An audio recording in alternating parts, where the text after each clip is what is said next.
Praise the Lord. கர்த்தருடைய நாமத்துக்கு மகிமை உண்டாவதாக. வருகிற மார்ச் 8ஆம் தேதி சனிக்கிழமை ஒரு மாபெரும் ஆசீர்வாத விடுதலை பெருவிழாவை உங்களுக்காக நடத்தும்படி நாங்கள் வருகிறோம். இந்த கூட்டம் சரியாக காலை 10 மணி முதல் மதியம் 3 மணி வரையிலும் நடைபெறும்.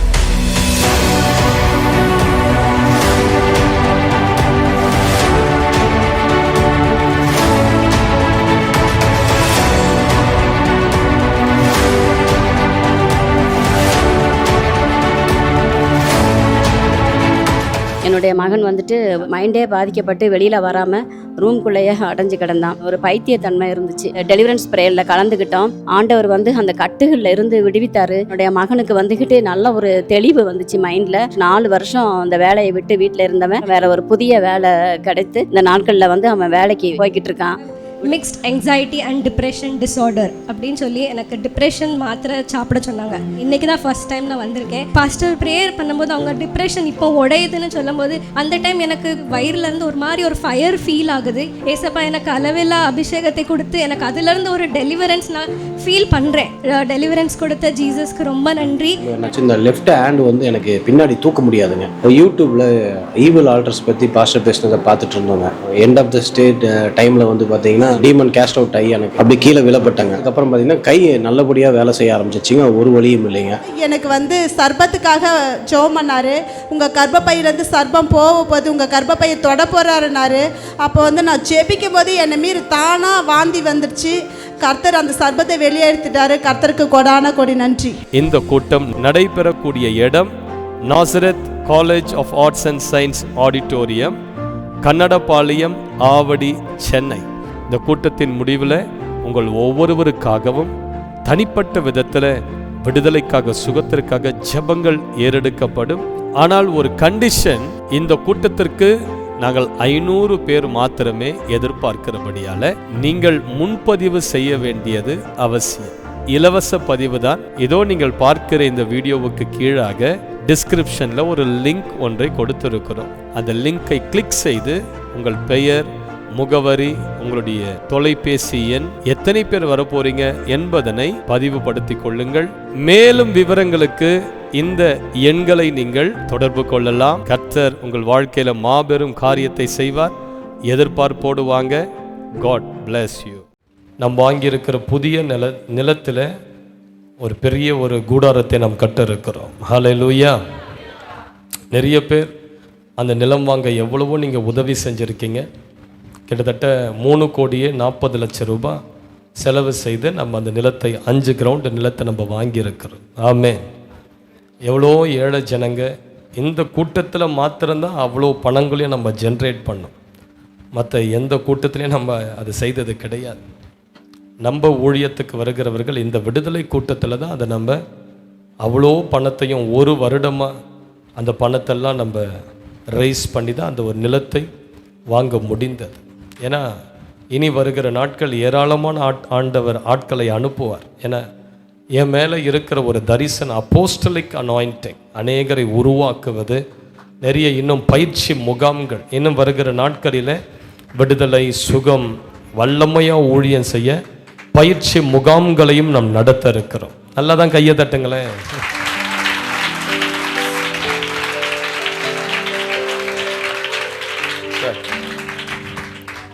இன்னும் அநேகரை எழுப்பணும். என்னுடைய இருதயத்தினுடைய வாஞ்சையெல்லாம் நிறைய வாலிபர்களை எழுப்பணும். இந்திய தேசத்தில் நிறைய வல்லமையாக பிரசங்கிக்கிற ஆட்கள் இனி எழும்பணும். சும்மா அந்த ஆடி பாடி குதிச்சுக்கிட்டு அதெல்லாம் சரிப்பட்டு வராது. அதெல்லாம் எழுப்புதலை கொண்டு வராது. நல்ல வல்லமையாக ஜெபிக்கிற ஆட்கள் எழும்பணும். பாகால்களை அடிக்கிறேன்னா எலியாட்கள் எழும்பினா தான் பாகால்களை உடைக்க முடியும். பாகால்கள் தான் குதிச்சு ஆடிக்கிட்டு இருக்கிறவன், அதில் அக்கினி இறங்க. நான் எலியா நின்ற இடத்துல ஜெபம் பண்ணார், அக்கினி இறங்கி அது பாகால்களின் ஆட்டமெல்லாம் முடங்கியது. ஹல்லேலூயா. வருகிற நாட்கள் அநேக வல்லமையான அம்மாமார்களை எழுப்பணும், நிறைய சகோதரிகளை எழுப்பணும். ஆகவே நீ வருகிற நாட்களில் சகோதரிகளுக்கான ஒரு அக்கினி அபிஷேக கூட்டத்தை நடத்த இருக்கிறேன். நிறைய பேர் கடந்து வர போறீங்க. கிட்டத்தட்ட ஒரு 2000 பேர் டார்கெட் பண்ணுறேன். ஆண்டவர் நிறைய சகோதரிகளை எழுப்புவார். இனி நீங்க எழும்பி அற்புத அடையாளங்களை செய்ய போறீங்க. உங்க பக்கத்து வீட்டுக்காரங்களெல்லாம் நீங்க கையை வச்சு சுகமாக்கி எழும்பி நடக்க பண்ண போறீங்க. அல்லேலூயா. ஆமா, அதனால நமக்கு அதெல்லாம் செய்யணும்னா நல்ல விசாலமான ஒரு இடம் வேணும். இப்போ இந்த கூட்டத்திலேருந்து அப்படி வெளியே கூட போக முடியாது. அப்படி கீழே போய் பாருங்க, படிக்கட்டெல்லாம் ஆட்கள், கீழெல்லாம் ஆட்கள், ஒன்றும் நகரவே முடியாத அளவு அப்படி ஜாம் பேக்டாக இருக்குது. நமக்கு சீக்கிரத்தில் ஒரு விசாலமான இடம் இருந்தால் அதற்கு ஏற்ற ஆத்துமாக்கள் ஆண்டவர் ஒவ்வொரு வாரமும் அனுப்புவார். அதனால் அது சீக்கிரம் அந்த இடத்த நம்ம கட்டணும். இப்போதைக்கு கையில் ரொம்ப குறைவான அமௌண்ட்டு தான் இருக்குது, அதை வச்சு ஒன்றும் பண்ணவே முடியாது. அதனால் ஆண்டவர் அந்த இடத்த கட்ட நமக்கு இன்னும் நம்முடைய கைகள் ஆண்டவர் பலப்படுத்தணும். எத்தனை பேர் அதுக்காக ஜெபிக்கிறீங்க? ஹல்லேலூயா. நீங்கள் அதுக்காக கண்டிப்பாக நீங்கள் ஜெபிக்கணும். ஏன்னா இதுக்கு விரோதமாக அதை கட்டக்கூடாதபடி பிசாசு பயங்கரமாக போராடிக்கிட்டு இருக்காது. சமீபத்தில் ஒரு பிசாசு இந்த மாதிரி சொல்லிச்சான், அவர் எப்படி சபையை கட்டுவார்ன்னு நான் பார்த்துட்றேன். பிசாசு சேலஞ்ச் பண்ணுது, எப்படி சபையை கட்டுவார். ஜனங்க அது சொல்லுது, ஜனங்க ஆலயத்துக்குன்னு கொடுக்க தான் கொண்டு வராங்க, ஆனால் இங்கே வந்த பிறகு அவங்க உள்ள வரத்துக்கு முன்னாடி நான் அவங்கள குழப்பிடுறேன். தராத இந்த பணத்தை இங்கே தராதன்னு சொல்லி குழப்பி அவங்க அந்த பணத்தை அப்படியே மறந்து எடுத்துகிட்டு போகிற மாதிரி நான் பண்ணிடுறேன். பிசாசு பாருங்கள் இதெல்லாம் செய்யுது. ஆலயம் கட்டக்கூடாதபடி நிறைய குழப்பத்தின் ஆவிகள் வருகிற ஆசீர்வாதங்களை தடை செய்யுது. ஏன்னா ஆலயம் கட்டிட்டா தேவனுடைய ராஜ்யம் இன்னும் பலமாக கிரியை செய்யும், இன்னும் நல்லா ஊழியம் செய்யலாம், ஆயிரங்களுக்கு நம்ம ஆசீர்வாதமாக இருக்கலாம். அதனால் நீங்கள் எல்லாரும் ஜெபிக்கணும், ஆண்டவரே பாஸ்டர் தினேஷ் அவர்கள் கட்ட இருக்கிற அந்த கட்டிடத்தை நீங்கள் தான் ஆசீர்வதிக்கணும். அது ஒரு நல்ல ஒரு ட்ரைனிங் சென்டராக தமிழ்நாட்டுக்கு இருக்க போது, அநேக ஊழியக்காரர்களை உருவாக்கக்கூடிய ஒரு மையமாக அது இருக்க போது, அநேகர் வந்து ஆசீர்வதிக்கப்பட, சுகமாக்கப்பட, விடுதலையாக்கப்படுகிற ஒரு ஆசீர்வாத கூடாரமாக அது இருக்க போது. எத்தனை பேர் அதுக்காக ஜெபம் பண்ணுவீங்க? ஆமென். நீங்கள் ஜெபம் பண்ணுங்க. அதே நேரத்தில் உங்கள் கைகளை திறந்து இந்த ஆலயம் கட்டப்பட ஏதாவது நீங்கள் விதையுங்க. கர்த்தர் நிச்சயமாக உங்களை ஆசீர்வதிப்பார். ஹல்லேலூயா. நம்ம வாங்கியிருக்கிற அந்த நிலத்தை உங்களுக்கு நாங்கள் அதை காட்டுறோம். இதுதான் நம்ம வாங்கியிருக்கிற அந்த லேண்டு. இதுதான் அந்த 5 கிரவுண்ட். அதுக்கு பின்னாடியும் சில கிரவுண்ட்ஸ் இருக்குது. அது சீக்கிரத்தில் அதையும் வாங்கணும்னு சொல்லி முயற்சிகளை எடுத்துக்கொண்டு இருக்கிறோம். கிட்டத்தட்ட ஒரு 1500 பேர் உட்காரக்கூடிய அளவுக்கு அந்த இடத்துல நம்ம கட்டுமானங்களை தொடங்க இருக்கிறோம். நீங்கள் எப்படி இந்த ஆலயத்துக்கு கொடுத்து உதவலாம் என்றால், நீங்கள் கட்டுமான பொருட்களாக நீங்கள் வாங்கி கொடுக்கலாம். கட்டுமான பொருட்களாக என்ன கட்டுமான பொருட்களை நீங்கள் கொடுக்க முடியும்? நீங்கள் செங்கல் வாங்கி கொடுக்கலாம். ஒரு செங்கலுடைய விலை 10 ரூபாய். எவ்வளோ ரூபாய்? 10 ரூபாய் தான். நீங்கள் 100 செங்கல் கொடுக்க முடியும். அப்படி 100 செங்கல் கூட கொடுக்க முடியாத பரம ஏழைங்க இங்கே கிடையாது. 10 ரூபாய் ஒரு செங்கல். நீங்கள் 1000 செங்கல் கொடுத்தீங்கன்னா 10,000 ரூபாய். யோசித்து பாருங்கள், அது எவ்வளவு ஆசீர்வாதமாக இருக்கும். நீங்கள் 500 செங்கல் கொடுக்கலாம். 5,000 ரூபாய் கொடுத்து நீங்கள் 500 செங்கல் நீங்கள் ஆண்டவருடைய ஆலய கட்டுமான பணிக்கு என்று கொடுக்க. நம்ம எவ்வளோ ஆயிரங்களை செலவு பண்ணுறோம் இல்லை? ஒரு புடவை எடுக்க 5,000 10,000, மேக்கப்புக்கு எவ்வளோ செலவு பண்ணுது அந்த அம்மா, க்ரீம், அதெல்லாம் நீங்கள் சேர்த்து வச்சு ஆண்டவருடைய ஆலயத்துக்கு கொடுத்தா ஆண்டவர் ராஜ்யம் எவ்வளோ கட்டப்படும், எவ்வளோ பேருடைய கண்ணீர் துடைக்கப்படும், எவ்வளோ பேர் ஆசீர்வதிக்கப்படுவாங்க. அதனால் ஒரு பொருத்தனை செய்யுங்க. செங்கல், ஒரு செங்கல் 10 ரூபாய். நீங்கள் 2000 செங்கல் கொடுத்தீங்கன்னா 2000 ரூபாய். அதனால் உங்கள் இருதயத்தில் தீர்மானிங்க, குறைந்தது ஒரு 3000 5000 செங்கலாவது நீங்கள் கொடுங்க. கர்த்தர் உங்களை ஆசீர்வதிப்பார். அடுத்தது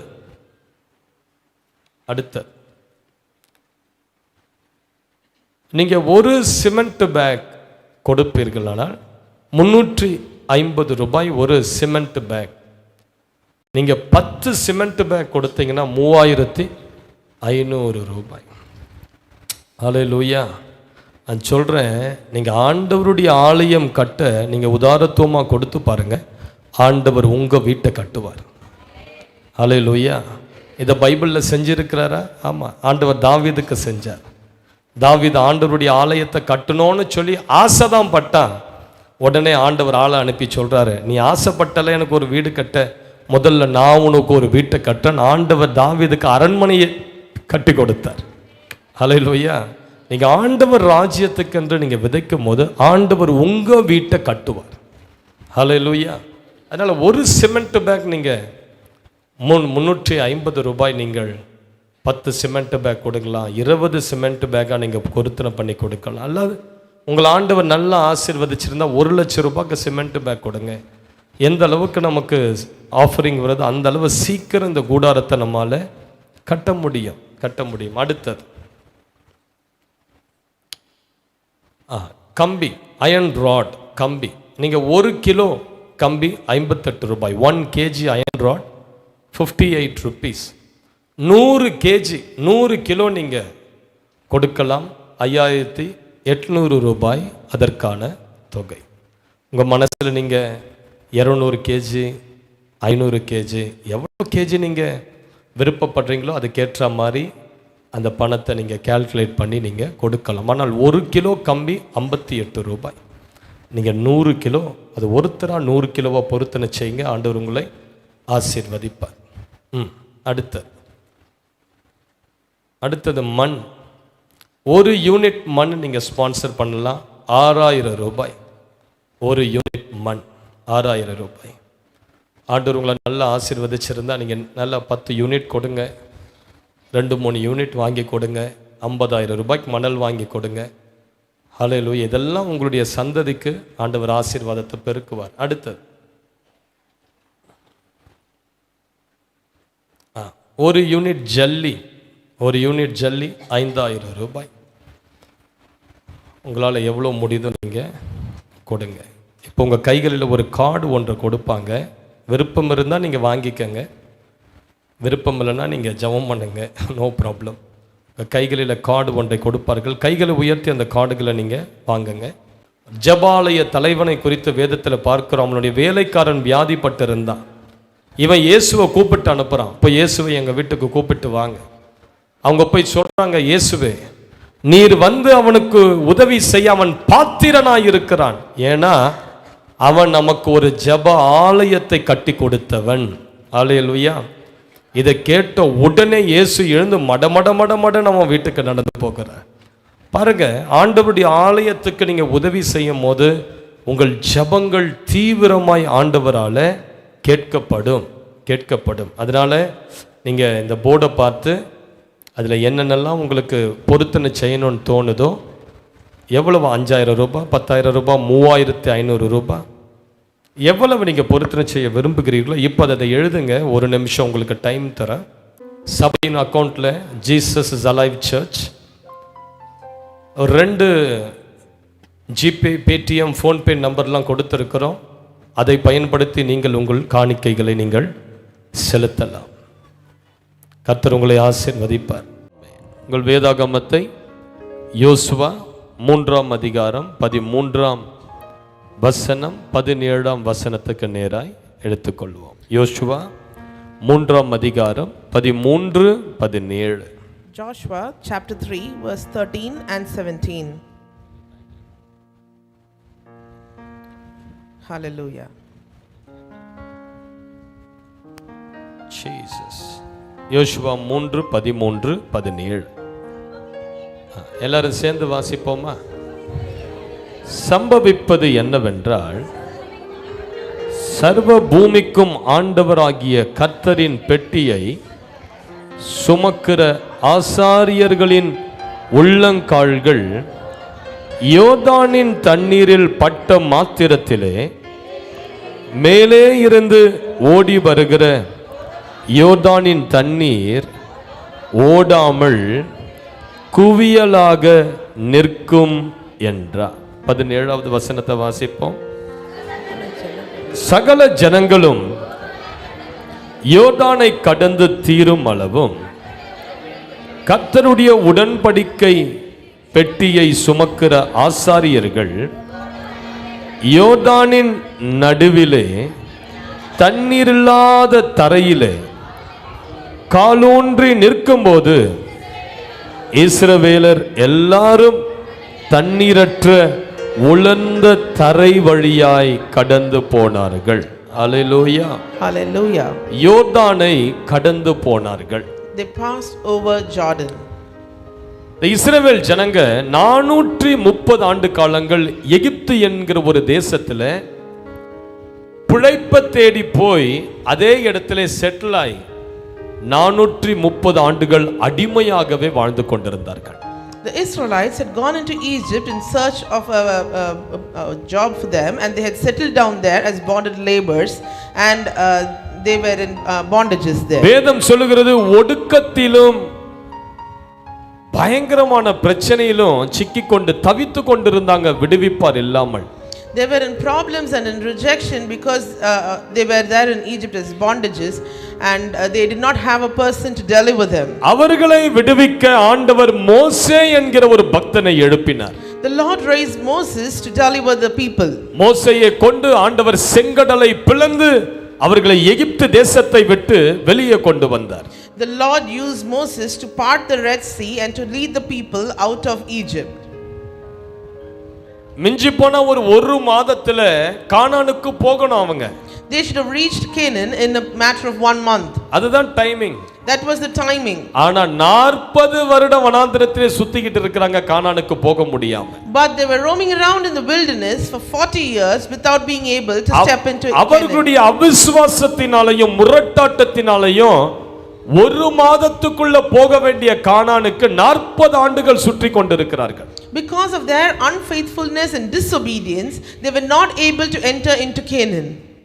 பைபிள் சொல்லுது, அந்த எகிப்திலிருந்து வந்தாங்க பாருங்க, அவங்க எல்லாருமே வனாந்திரத்திலே செத்துட்டாங்க.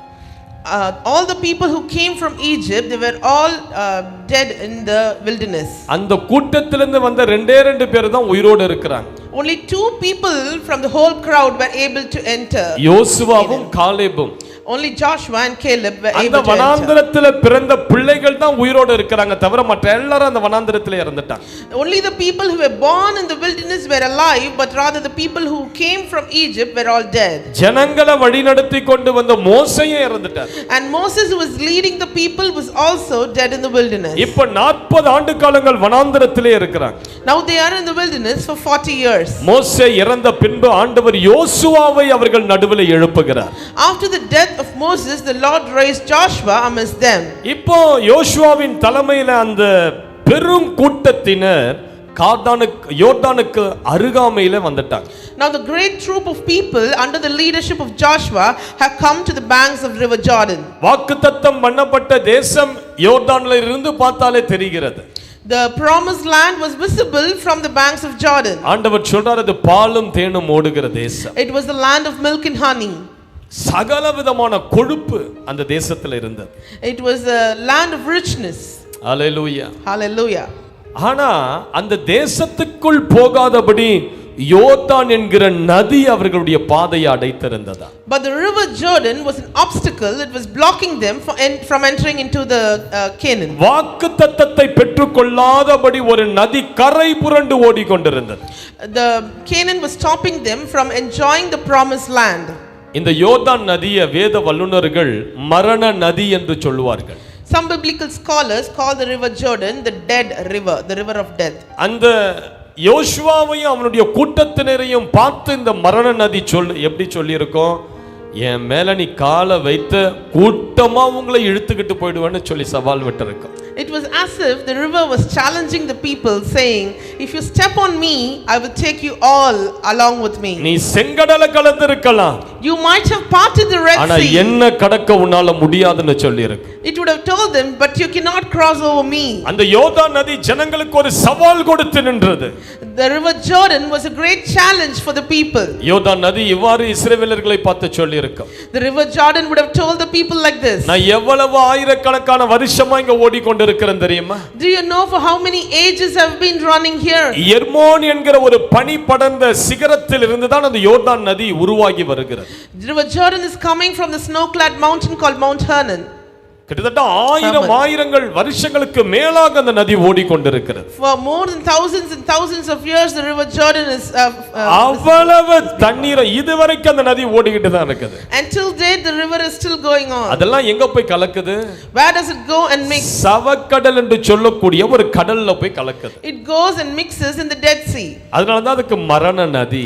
That is why it is called the river of அவ்வளவு death. தண்ணீரும் ஓடி போய் சவக்கடல் என்கிற கடல்ல கலக்குது. All the water goes and mixes with the Dead Sea. ஒன்றுக்கும் பிரயோஜனம் இல்லாத நதி. It is of no use. இப்ப இஸ்ரவேல் ஜனங்கள் கடக்க கூடாதபடி இந்த நதி சவால் கொடுத்து நிற்கிறது. Now this river challenges the people and not let them cross over. இந்த யோர்தான் வழி விட்டாதான் அவர்கள் ஆண்டவர் வாக்கு பண்ணின கானானுக்குள்ள போக முடியும்.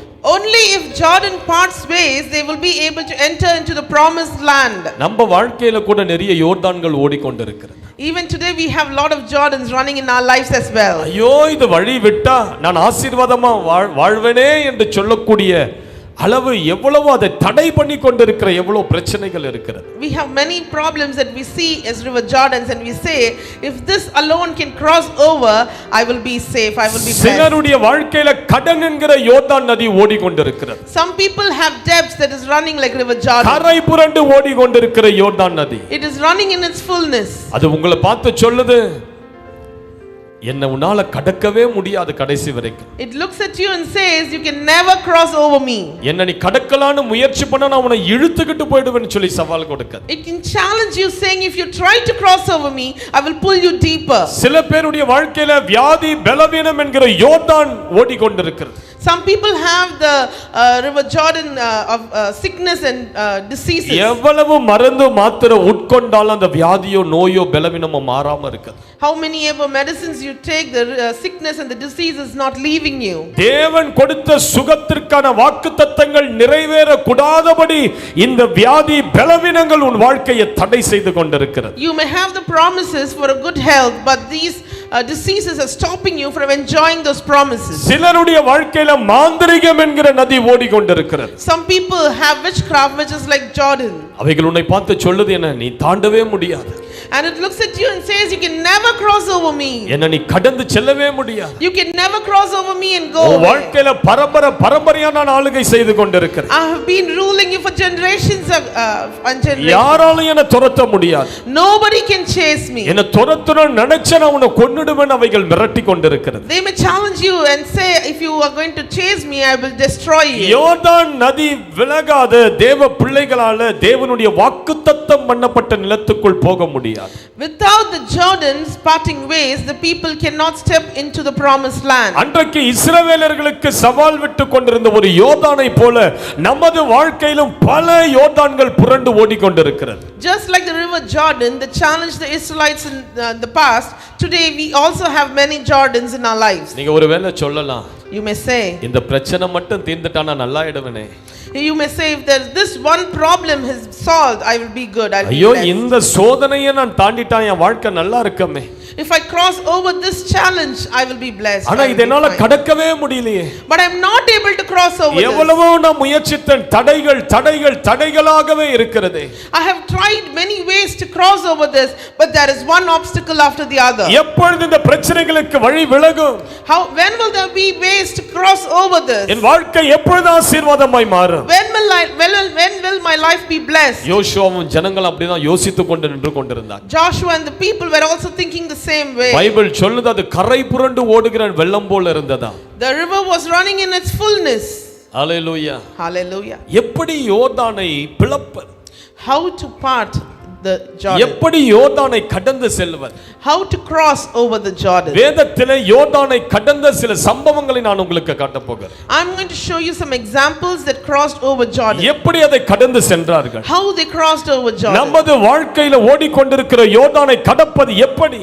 How to cross over the Jordans that are running in our life. சிலருடைய வாழ்க்கையில ஆண்டவர்கிட்ட நெருங்க முடியாதபடி சில பாவ சோதனைகள் யோர்தானை போல உனக்கு முன்பதாக ஓடிக்கொண்டிருக்கிறது. Sometimes we are not able to grow closer to the Lord because of some certain sins that are stopping us. சில பரம்பரை கட்டுகள் சாபங்கள் உனக்கு முன்பதாக யோர்தானை போல ஓடிக்கொண்டிருக்கிறது. Some generational curses and bondages are like Jordans in your life. எவ்வளவு முயற்சித்துட்டேன் பிரதர் இந்த பாவத்தை என்னால விட முடியல. I have tried so much but I am not able to come out of the sin. இந்த ஒரு காரியத்தை என்னால மேற்கொள்ளவே முடியல. I am not able to come out of this one thing. இது எப்பொழுது நான் மேற்கொள்ள போகிறேன் என்பது எனக்கு தெரியல. I don't know when I am going to cross over this. இன்றைக்கு அந்த யோர்தான்களை கர்த்தர் பிளப்பார். today the Lord will part away those Jordans. உனக்கு சவால் கொடுக்கிறவைகள் இன்றைக்கு இடம் கொடுத்துதான் ஆகணும். All the challenges that you're facing should part ways இன்றைக்கு அவைகள் today. பிரிந்து ஓடிதான் ஆகணும். Today they should part ways and run away. கர்த்தர் வாக்குத்தத்தம் பண்ணின நிலத்திலே உன் கால்கள் படும். The Lord will take you to the promised land. உன் வனாந்தர வாழ்க்கை முடிவுக்கு வரும். Your wilderness will come to an end. கர்த்தர் இன்றைக்கு அதை உடைப்பார். The Lord shall break them today. எத்தனை பேர் விசுவாசிக்கிறீங்க? How many of you believe in எத்தனை that? பேர் நம்புறீங்க? How many of you believe? அவைகள் எவ்வளவு வல்லமை நிறைந்ததா இருந்தாலும் சரி, How powerful they might be. கர்த்தர் அதை காட்டிலும் வல்லவர். The Lord is powerful than our that. சர்வ வல்லவர். The Lord is. அவர் உனக்கு முன்பதாக போய் தடைகளை உடைப்பார். He shall go before you and break all the bonds. கோணலானவைகளை செவ்வையாக்குவார். He shall set right your path. Hallelujah. Hallelujah. எப்படி pastor யோர்தான்களை பிளப்பது? How to separate certain Jordans? எப்படி பிளப்பது? How to part ways இந்த with the Jordan? பிரச்சனைக்கு மத்தியில் அது எப்படி நான் கடந்து செல்வது? How can I go in the midst of these problems? முதல் காரியம், The first thing. எடுத்து வாசிங்க. யோசுவா 3:14-15-16. Joshua chapter 3 verse 14, 15 and 16. ஜனங்கள் யோர்தானை கடந்து போக தங்கள் கூடாரங்களில் இருந்து புறப்பட்டார்கள். ஆசாரியர்கள் உடன்படிக்கை பெட்டியை ஜனங்களுக்கு முன்னே சுமந்து கொண்டு போய் யோர்தான் மட்டும் வந்தார்கள்.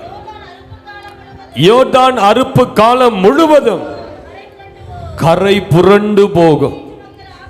பெட்டியை சுமக்கிற ஆசாரியர்களின் கால்கள் தண்ணீரின் ஓரத்தில் பட்ட உடனே மேலே இருந்து ஓடி வருகிற தண்ணீர் நின்று சாதானுக்கு அடுத்த ஆறாமூர் வரைக்கும் ஒரு குவியலாக குவிந்தது. உப்பு கடல் என்னும் சமனான வெளியின் கடலுக்கு ஓடி வருகிற தண்ணீர் பிரிந்து ஓடிற்று. அப்பொழுது ஜனங்கள் எரிகோவுக்கு எதிரே கடந்து போனார்கள். அல்லேலூயா. Hallelujah. ஆண்டவர் இந்த இடத்துல ஒரு நல்ல ஆலோசனையை கொடுக்கிறார். The Lord gave a good counsel in this place.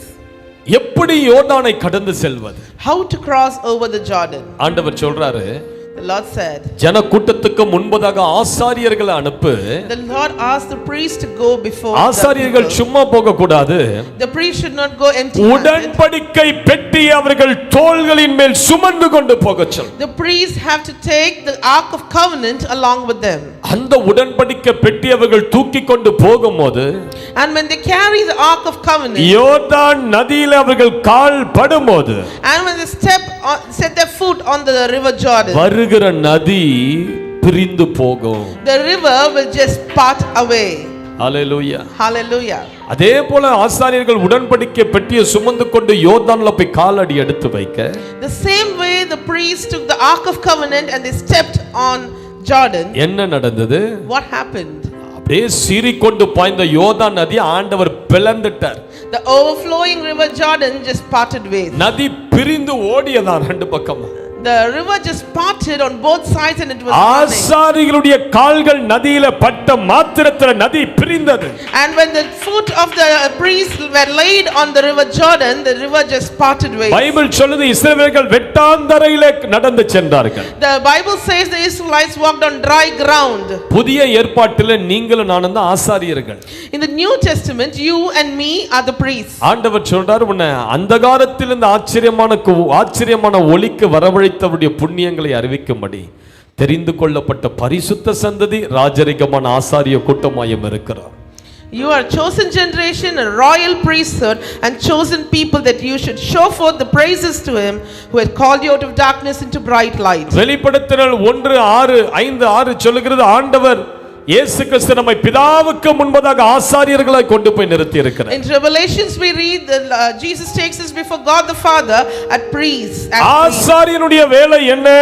What is the work of the priest? தேவ பிரசன்னத்தை சுமப்பதுதான் ஆசாரியனுடைய முக்கியமான The வேலை. work of the priest to carry the presence of the Lord. உங்களுடைய என்னுடைய முதன்மையான வேலை என்ன sister?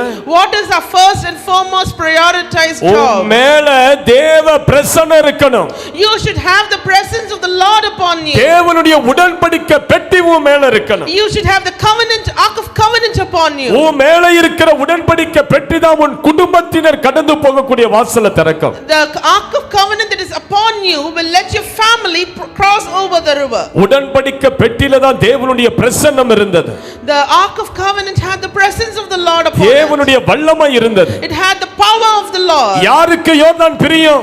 When will the Jordan part ways? யாருக்கு பிரச்சனைகள் விலகி ஓடும்? For whom will the problems run away? யாரு தேவனுடைய பிரசன்னத்தை சுமக்கறீங்களோ அவங்க காலடி எடுத்து வெச்சாதான் பிரச்சனைகள் பிரிந்து ஓடும். Only people who bear the presence of the Lord upon them will set foot on Jordan and Jordan will part ways. ஹalleluya ன்னு சொல்லுங்க பாருங்க. Hallelujah. பக்கத்துல பார்த்து சொல்லுங்க உங்க மேல You can ask the next உங்க person. வீட்டு பாரத்தை தூக்கி சுமந்தீங்கன்னா If you bear the burden of your family, இன்னும் புரண்டாடிக்கும் யோர்தான்.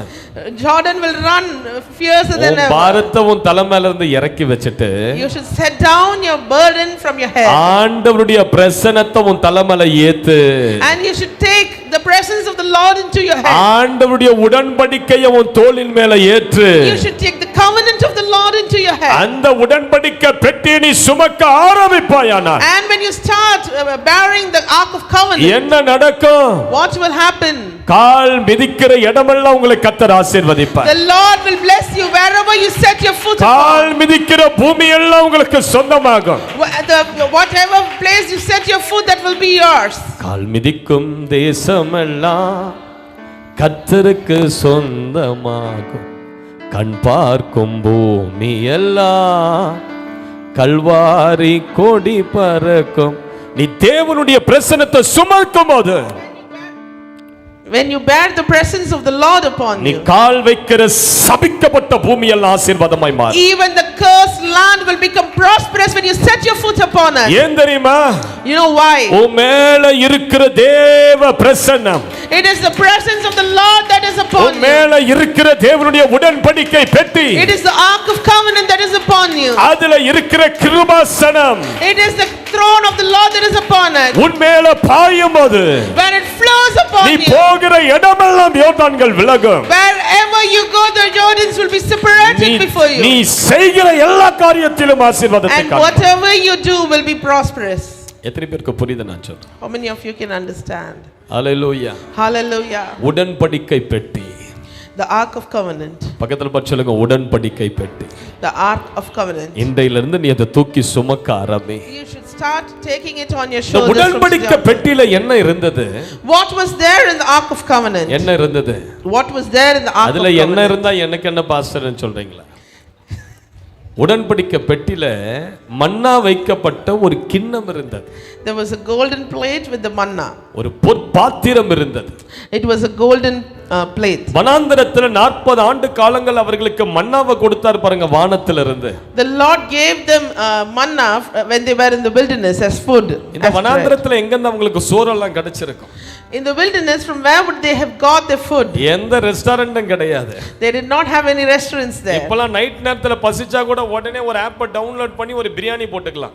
Today, even if you are hungry in the middle of the night, you can order biryani. நிறைய மிட்நைட் பிரியாணி திறந்து வச்சிட்டான் city ஃபுல்லா. There are many midnight biryani places as well all over the city. ஆனா அவர்களுக்கு எந்த midnight பிரியாணியும் கிடையாது. But those people did not have any midnight biryani places. வனாந்தரம். It was wilderness. எந்த பக்கம் திரும்பினாலும் காடு மலை. Wherever they turned, they saw only forest and dry land. தண்ணீரற்ற வனாந்தரம். It was a dry land without any water. குடிக்க தண்ணீர் கிடையாது. They did not even have water to drink. சாப்பிட எந்த உணவும் கிடைக்காது. They could not get any food to ஆனா eat. 40 ஆண்டு காலங்கள் ஆண்டவர் அவர்களுக்கு மன்னாவை வானத்திலிருந்து கொடுத்து போஷித்தார். But for 40 years the Lord gave them manna from heaven and filled their tummies. Hallelujah. Hallelujah. ஆகவே அந்த மன்னாவை அவர்கள் எடுத்து சாப்பிடும்போது ஆண்டவர் சொன்னாரு, இந்த மன்னாவை என்ன பண்ணு, கொஞ்சம் எடுத்து ஒரு பொற்கிண்ணத்துல வச்சு என்னுடைய ஆலயத்துல வைன்னு சொன்னார். They had a golden plate with the manna that was also kept in the ark of covenant. அந்த மன்னா வைக்கப்பட்ட பொற்பாத்திரம் அந்த உடன்படிக்கை பெட்டியில இருந்தது. That was there in the ark of covenant. அந்த பொற்பாத்திரம் எதற்கு அடையாளம்? What does that symbolize? ஆண்டவர் சொல்றாரு, ஜீவ அப்பம் நானே. The Lord says, I am the bread of life. யோவான் 6:49 சொல்லுகிறது, In John 6:49, உங்கள் we read, பிதாக்கள் வனாந்தரத்தில் மன்னாவை புசித்திருந்தும் மரித்தார்கள், இதிலே புசிக்கிறவன் மறியாமல் இருக்கும்படி வானத்திலிருந்து இறங்கின அப்பம் நானே. ஹல்லேலூயா. your fathers did eat manna in the wilderness and are dead. This is the bread which cometh down from heaven, that a man may eat and thereof not die. ஆண்டவர் சொல்றார், நானே வானத்திலிருந்து இறங்கின ஜீவ அப்பம். I am the bread of life that has come from the heaven. இந்த அப்பத்தை புசிக்கிறவன் என்றென்றைக்கும் பிழைப்பான். And whoever eats from this bread shall never die. நான் கொடுக்கும் அப்பம் உலகத்தின் ஜீவனுக்காக நான் கொடுக்கும் என் மாமிசமே என்றார். The bread that I am giving is my own flesh, which I give that the whole world may live. 1 கொரிந்தியர் 12:24 சொல்லுகிறது, ஸ்தோத்திரம் பண்ணி அதை பிட்டு அவர்களுக்கு புசிக்க கொடுத்தாராம். In 1 Corinthians 11:24 we see, and when he given thanks, he broke it and said, take, eat. அந்த மன்னா இறங்க கீழே, இல்லைன்னா நீ வெளியே எழுந்து போ. குழந்தைய கொஞ்சம் வந்தியா, வசனத்தை கேட்க வந்தியா? மண்ணாங்கட்டி அனுப்பு குழந்தைய பின்னாடி. இன்னொரு முறை யாராவது குழந்தைய கொஞ்சம் தொலைச்சிருவான் உங்களை. குழந்தைய கொஞ்சனதே கிடையாது அந்த அம்மா. வசனத்தை கேட்கும் போது வசனத்தை கேளு, உருப்படுவ உன் வாழ்க்கை. ஹல்லேலூயா.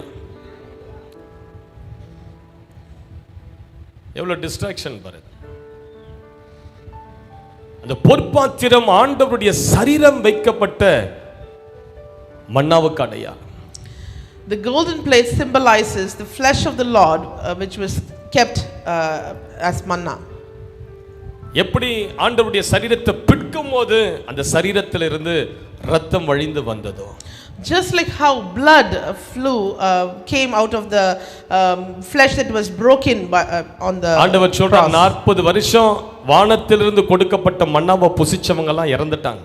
The people who ate the bread that was given from heaven, the manna, they all perished. ஆனா கல்வாரி சிலுவையின் அண்டைக்கு வந்து என்னுடைய சரீரத்தை புசிக்கிறவன், என்னுடைய இரத்தத்தை குடிக்கிறவன் ஒரு காலம் மரணிப்பது கிடையாது. But the Lord says, whoever comes to the cross and takes over my flesh and my blood shall never perish. ஆகவே தான் ஆண்டவர் அந்த பொற்பாத்திரத்தை அந்த உடன்படிக்கை பெட்டிக்குள்ள அடையாளமாக வைத்திருந்தார். That is why the Lord kept the golden plate as a symbol inside the ark. ஏன்? Why? அந்த உடன்படிக்கை பெட்டிக்குள்ள இருந்த அந்த பொற்பாத்திரத்தை நீ ஒவ்வொரு நாளும் நினைவு கூறணும். You should remember the golden plate that is inside the ark for each and இயேசு every கிறிஸ்து day. உனக்காக மரித்ததை நீ ஒவ்வொரு நாளும் நினைவு கூறணும். You should remember the death of the Lord on the cross each and every day. அதனால தான் பவுல் சொல்றாரு, கிறிஸ்துவின் அச்ச அடையாளங்களை என் சரீரத்தில் நான் தரித்திருக்கிறேன். That is why Paul says, I bear marks of the Lord Jesus Christ on my body. ஒவ்வொரு நாளும் நீ கல்வாரி சிலுவையை நினைவு கூறணும். You should remember the cross of Calvary each and every day. Hallelujah. Hallelujah. ஆசாரியர்கள் அந்த உடன்படிக்கை பெட்டியை சுமக்கும்போது When the priests were bearing the ark of covenant upon them, இயேசுவின் இரத்தம் அவர்கள் மேல இருந்ததற்கு அது அடையாளமாய் இருக்கிறது. it denotes the blood of the Lord that was upon them. உடன்படிக்கை பெட்டியை சுமப்பது என்பது இயேசுவினுடைய மரணத்தை சுமப்பதற்கு அது அடையாளமாய் காணப்பட்டது. Bearing the ark of covenant and bearing the blood of the Lord Jesus same. ஒவ்வொரு நாளும் உங்க மேல இயேசுவின் இரத்தம் இருப்பதை நீங்க உணர்ந்தாகணும். Each and every day you should feel the blood of the Lord that is upon you. இயேசு கிறிஸ்துவின் இரத்தம் தான் அளவில்லாத தேவ பிரசன்னத்தை உங்க மேல கொண்டு The வரும். blood of the Lord Jesus can bring unexplainable presence of the Lord into you. ஒரு முறை இங்க ஒரு பிரதர் வந்திருந்தார். There was a brother who came here once. பயங்கரமான பிசாசின் கட்டுகள். He was in great bondages of the devil. அவருடைய வாழ்க்கையில சிறு வயதிலே தாய் தகப்பனெல்லாம் இழந்தவர். From a very young age he had lost his parents. ஆகவே அவருக்கு போக வேண்டிய எப்படி வாழ்வது என்று தெரியாம ஒரு மந்திரவாதி கிட்ட போய் சேர்ந்துட்டார். He did not know how to live and he went and joined with a person who was doing witchcraft. 17 வயதுல மந்திரவாதி கிட்ட சேர்ந்து பல ஆண்டுகள் மந்திரவாதியோடு கூட இருந்தார். He went and connected himself with a person who was doing witchcraft and he was with them for many years. சுடுகாட்டுல உட்கார்ந்து மந்திரம் செய்வார். They used to go and sit in the grave இந்த மாந்திரீகத்துல பயன்படுத்தப்பட்ட எல்லா உணவுகள் மீந்த உணவுகளை இவர்தான் சாப்பிடுவார். He used to eat the leftover food that was used for witchcraft. ஆகவே அவருக்குள் ஒரு மந்திர ஆவி இறங்கியது. Therefore there was a spirit of witchcraft that was inside him. மந்திரம் சொல்லி கொடுத்த அந்த மந்திரவாதி கொஞ்ச நாள்ல இறந்துட்டார். Within a few days the person who taught him witchcraft passed away. அந்த மந்திரவாதியினுடைய ஆவி இவருக்குள்ள இறங்கிடுச்சு. The spirit that was inside that person came into this person. அந்த ஆவிகள் ஒவ்வொரு நாளும் இவரிடத்துல வந்து சொல்லுமா, That spirits used to come to him each day and tell him, நீ வந்து மந்திரவாதியா மாறிடு, you should become a person who does witchcraft. உனக்கு தான் எல்லாம் தெரியுமே, you know everything. வா நான் உனக்கு நிறைய மந்திர வல்லமைகளை தரேன், You come with me, I'll give you a lot of magical powers. ஒவ்வொரு நாள் இரவும் அந்த ஆவிகள் இவரை தொந்தரவு செய்து கொண்டே இருந்தார். Each day night they used to come and torture him. அதன் மத்தியில தான் இவர் இயேசுவின் இடையில வந்து விட்டார். In the midst of all this he came to the Lord Jesus. அந்த ஆவிகளிடத்திலிருந்து தன் உயிரை காப்பாற்ற இயேசுவை ஏற்றுக்கொண்டார். To safeguard his life from those witchcraft spirits he went to Jesus இயேசுவை Christ. ஏற்றுக்கொண்ட பிறகு கூட சில ஆண்டுகள் அந்த மந்திர ஆவிகள் போராடி கொண்டே இருந்ததா. Even after accepting the Lord Jesus, those witchcraft spirits were fighting with him. அவர் சொல்வார், இரவு நேரத்தில் இந்த பாதாள ஆவிகள் என்னிடத்தில் வரும். The spirits of hell used to come to him in the evening times, N night தலை times. மயிரை பிடிக்கும், They will hold my hair என் அப்படியே பாதாளத்துக்குள்ள இழுத்து கொண்டு போகும். and they will drag me into hell. அவர் சொல்வார், என்னை இழுத்துக்கிட்டே போகும், எவ்வளவு ஆழம்னு எனக்கு தெரியாது. They will keep dragging me underneath and I don't know how deep I'm going. பயங்கரமான ஆழத்துக்குள்ள என்னை கொண்டு செல்லும். They will drag me into the depths. இது ஒவ்வொரு இரவும் எனக்கு நடக்கும் ஐயா. And this used to happen each and every day. அந்த மாதிரியான சூழ்நிலையில In such a situation, நான் அந்த பாதாளத்தின் ஆவிகளோடு என்ன சொல்லி ஜெபம் பண்ணுவேன் தெரியுமா? you know what I used to pray with those spirits? இயேசுவின் இரத்தம் ஜெயன்னு சொல்லும்போது என் தலை மயிரவைகள் விட்டுவிடும். And when I say victory in the blood of the Lord Jesus, they will leave my hair and go away. உடனே நான் பாதாளத்திலிருந்து திரும்ப என்னுடைய சரீரத்துக்கு நான் வந்து விடுவேன். Immediately my spirit will come back into the body. பிசாசுகள் இயேசுவின் இரத்தத்துக்கு நடுங்குகிறது. The spirits, the evil spirits are afraid of the blood of the Lord பாதாள Jesus. வல்லமைகள் இயேசுவின் இரத்தத்துக்கு நடுங்குகிறது. The spirits of the hell are afraid of the blood of the Lord Jesus Christ. சபையை பாதாளத்தின் வாசல்கள் மேற்கொள்வது கிடையாது. The blood of the Lord Jesus Christ will overcome everything. மன்னா வைக்கப்பட்ட பொற்பாத்திரம் இயேசுவின் சிலுவைக்கு அடையாளமாக இருக்கிறது. The plate with the manna denotes the cross of Calvary. ஆகவே தான் தேவ பிள்ளைகள் ஒவ்வொரு நாளும் உங்கள் ஆவி ஆத்துமா சரீரத்தை இயேசுவின் இரத்தத்தில் வேலி அடைத்துக் கொள்ளணும். That is why the children of God should cover yourself and cover and protect you with the blood of the Lord Jesus Christ. அதுதான் உங்க மேல அளவில்லாத தேவ பிரசன்னத்தை கொண்டு வரும். That will bring an unexplainable presence of the Lord. இரண்டாவது அந்த உடன்படிக்கை பெட்டியில ஆரோனுடைய தளர்ந்த கோல் இருந்தது. Second was the budded rod of Aaron. எத்தனை பேருக்கு இதெல்லாம் தெரியும்? How many of you know this? ஆரோனுடைய தளர்ந்த கோல். The budded rod of Aaron. ஆரோனுடைய தளர்ந்த கோல் எதற்கு அடையாளம்? What does that symbolize? தேவனுடைய ஊழிய அழைப்புக்கு அது அடையாளம். It denotes the calling for ministry. Hallelujah. Hallelujah. ஆசாரியர்கள் சுமந்த அந்த உடன்படிக்கை பெட்டியில மன்னா வைக்கப்பட்ட பொற்பாத்திரம் இருந்தது. அதுக்கு பிறகு ஆரோனுடைய தளர்ந்த கோல் இருந்தது. The Ark of Covenant had a plate with the manna and it also had Aaron's budded rod. அது ஊழிய அழைப்புக்கு அது அடையாளமா இருந்தது. It denotes your divine calling for ministry. உங்க மேல எது தேவ பிரசன்னத்தை கொண்டு வரும் தெரியுமா? Do you know what will bring the presence of the Lord into your life? எப்ப நீங்க கர்த்தருக்காக ஊழியம் செய்ய எழும்புறீங்களோ அப்பதான் தேவனுடைய அளவில்லாத மகிமை உங்க மேல இறங்கி வரும். Only when you commit yourself to do the work of the Lord, that is when you will receive great presence of the Lord. யார் கால்பட்டா யோர்தான் விலகும்? Do you know whose foot should be set to separate Jordan? ஆண்டவருக்கு ஒண்ணுமே பிரயோஜனம் இல்லாத வாழ்ந்து கொண்டிருக்கிற நீங்க காலை வச்சா ஒரு சின்ன சாக்கடை கூட விலகாது. If a person of no use to the kingdom of the Lord sets his foot, there will be no ditches that will be parting ways. ஊழிய அழைப்பு பெற்றவர்கள் கால்பட்டதான் அது அடங்கும். Only if people who have the divine calling set their foot on Jordan, Jordan will part ways. தளர்ந்த கோல் ஊழிய அழைப்புக்கு அது அடையாளம். The budded rod of Aaron symbolizes the ministry calling. ஆண்டவர் உங்களை அழைக்கும் போது ஒரு ஊழிய அழைப்பு உங்களுக்குள்ள வெச்சுதான் அழைக்கிறார். When the Lord calls you, he calls you with the calling for ministry. நிறைய பேர் இன்னும் ஊழிய அழைப்புக்காக ஜெபம் பண்ணிக்கிட்டே இருக்கீங்க. நான் சொல்றேன் சாவற வரைக்கும் நீங்க வர மாட்டேன். Some people are still praying for the calling for ministry. I tell you, you ஜெபம் பண்றேன் cannot pastor.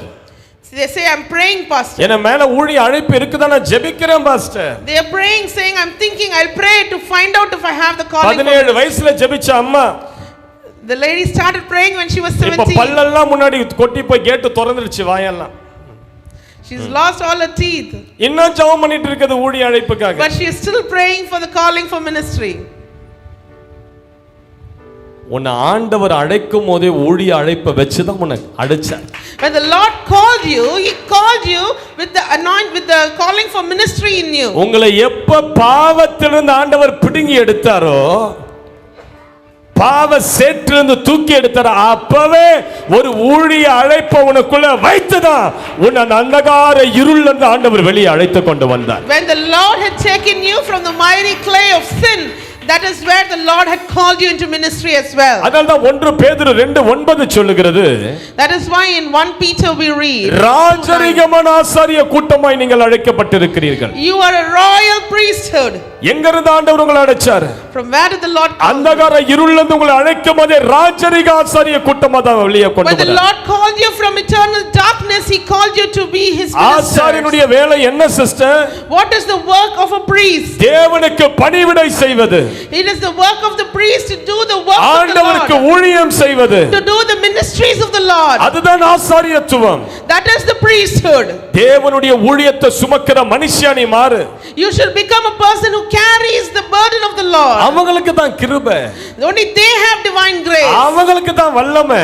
Only they have power. அவங்களுக்கு தான் தேவன் உடனே இறங்குவாரு. Only they will receive favor from the Lord. ஆசாரியர்கள் உடன்படிக்கை பெட்டியை சுமக்கும்போது அதுக்குள்ள ஆரோனுடைய தலந்த கோலையும் சுமந்தார்கள். When the priests were carrying the ark of covenant, they were also carrying the budded rod of Aaron. அதுதான் யோர்தான் நதியை பிரிச்சது. That is what set apart the river Jordan. கர்த்தருக்காக நீ ஏதாவது செய்யணும். You should do something for the Lord. குடும்பமா ஊழியம் செய்யணும். As a family, you should come and do the உங்க பிள்ளைகளை work. ஊழியத்துக்காக டெடிகேட் பண்ணி JP.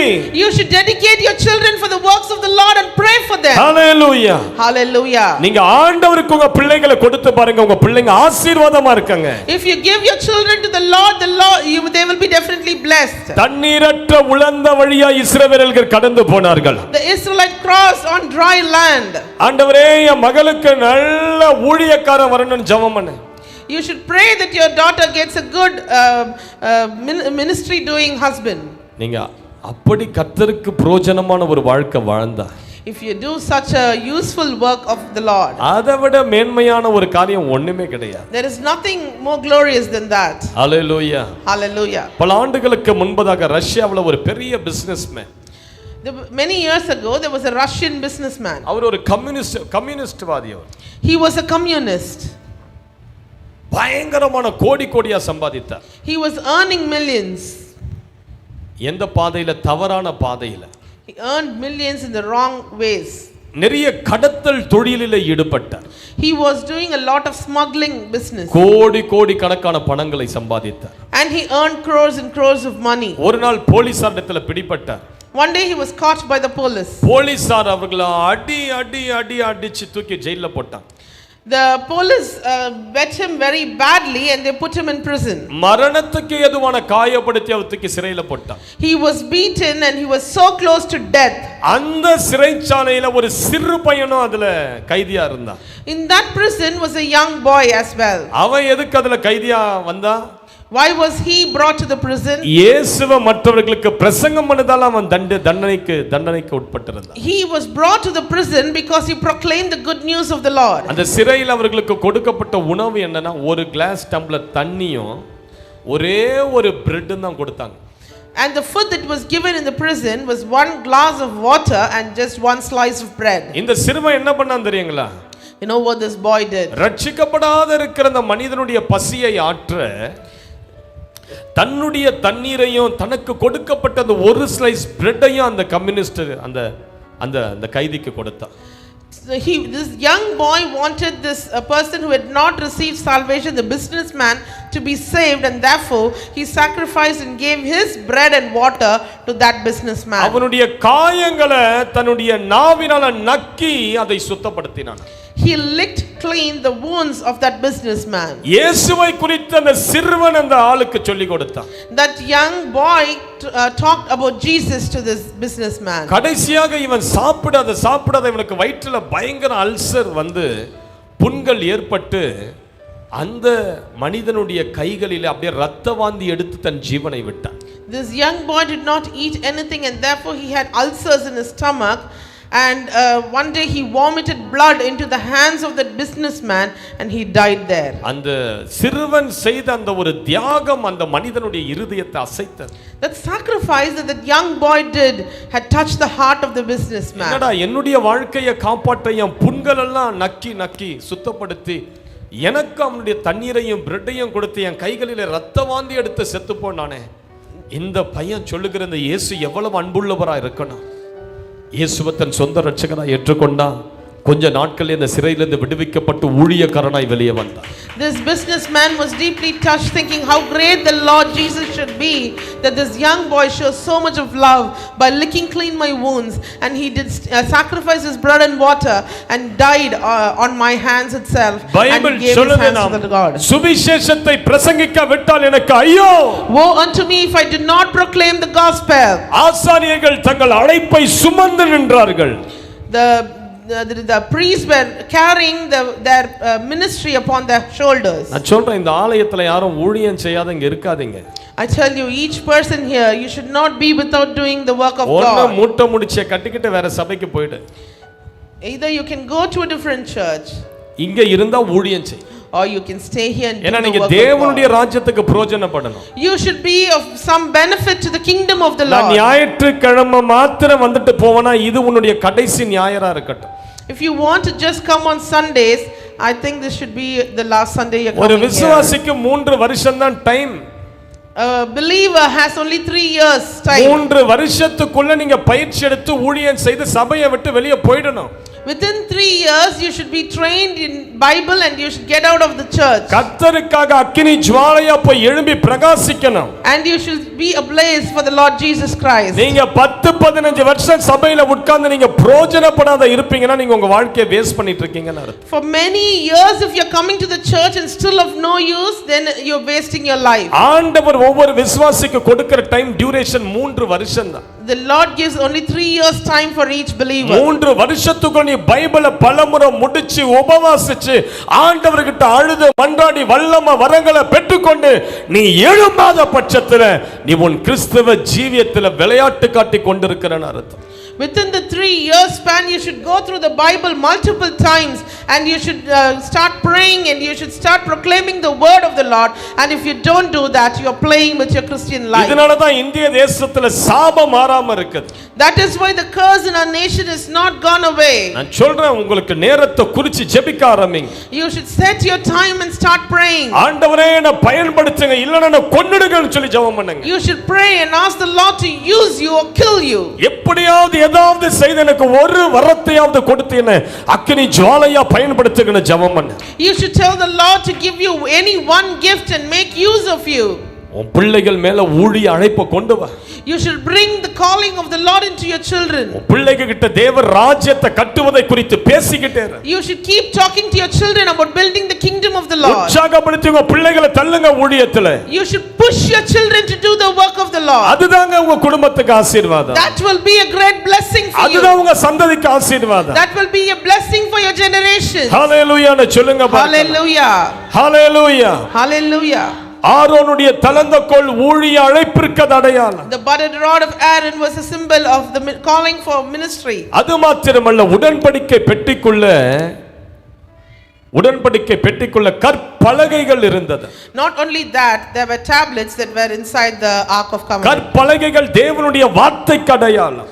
The tablets of covenant were a symbol of the word of முதல்ல God. மன்னா வைக்கப்பட்ட பொற்பாத்திரம் அது கல்வாரி சிலுவையில் ஆண்டவர் தன் சரீரத்தை ஒப்பு கொடுத்ததற்கு அது அடையாளம். The golden pot with the manna was symbolizing that the God gave his life on the cross. தலந்த கோல் உன் மேல இருக்கிற ஊழிய அழைப்பிற்கு அது அடையாளம். And Aaron's rod that budded as a symbol of the calling for ministry in your life. அந்த உடன்படிக்கை பெட்டியில் இருந்த கற்பலகைகள் கர்த்தருடைய வசனத்திற்கு அது அடையாளம்.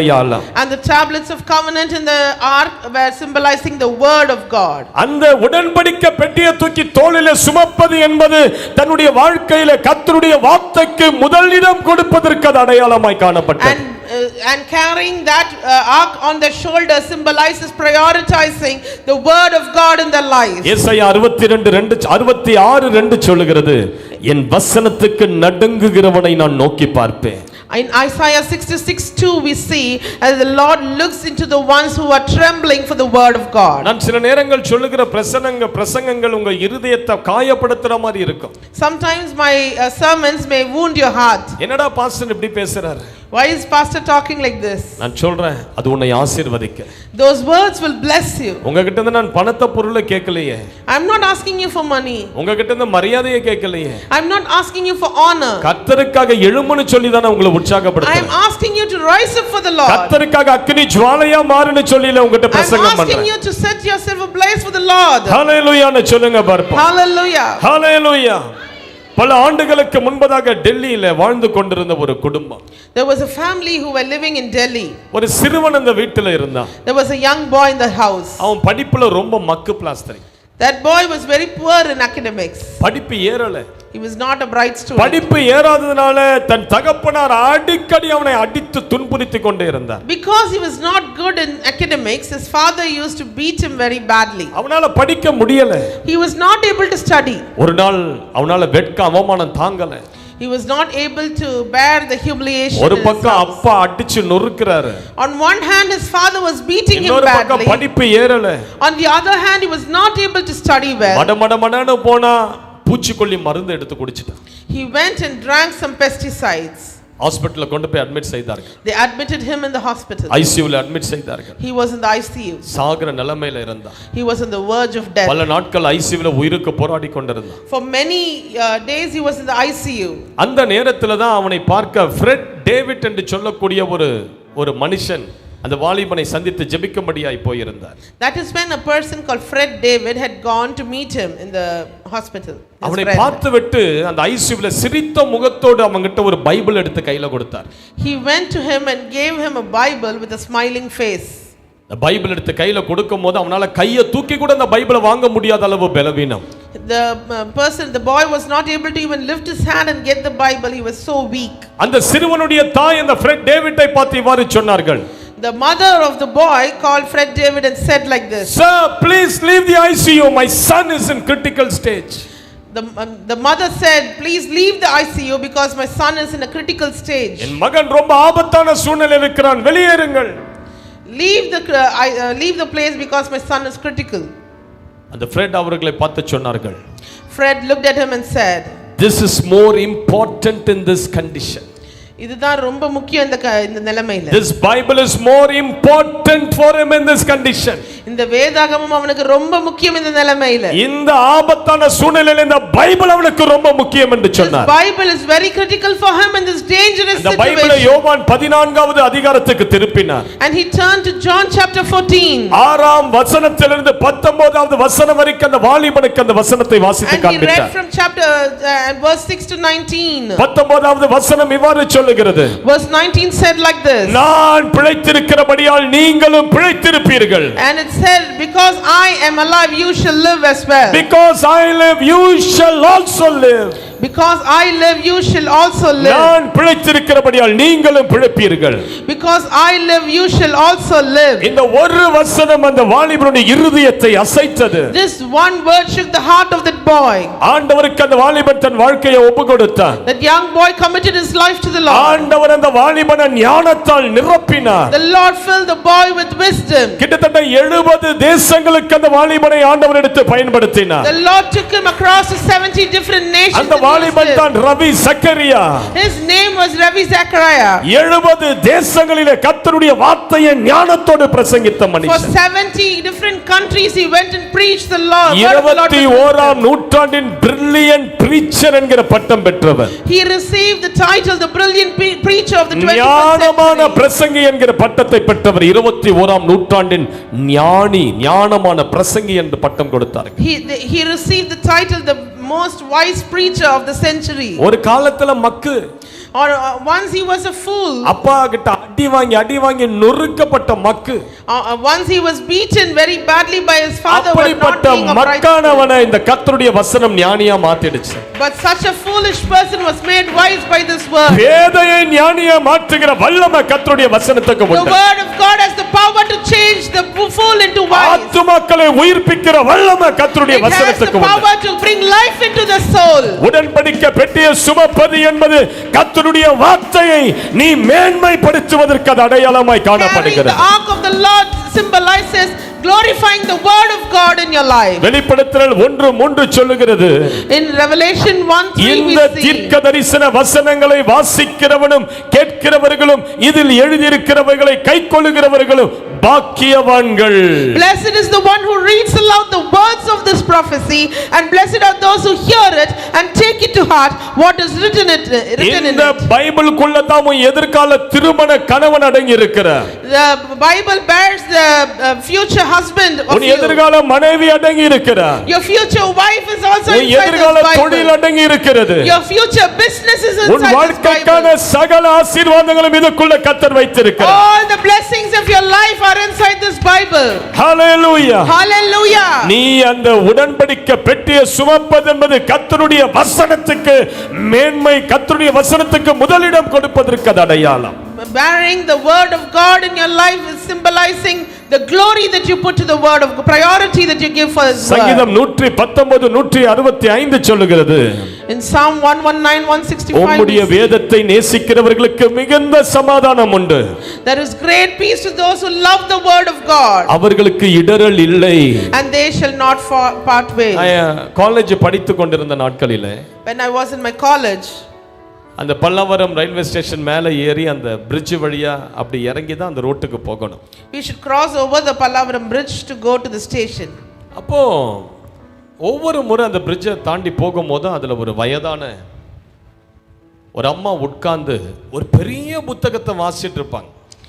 Every day when I cross, I used to see an old woman sitting on the bridge and reading a big book. அதுல எந்த எழுத்துமே இருக்காது.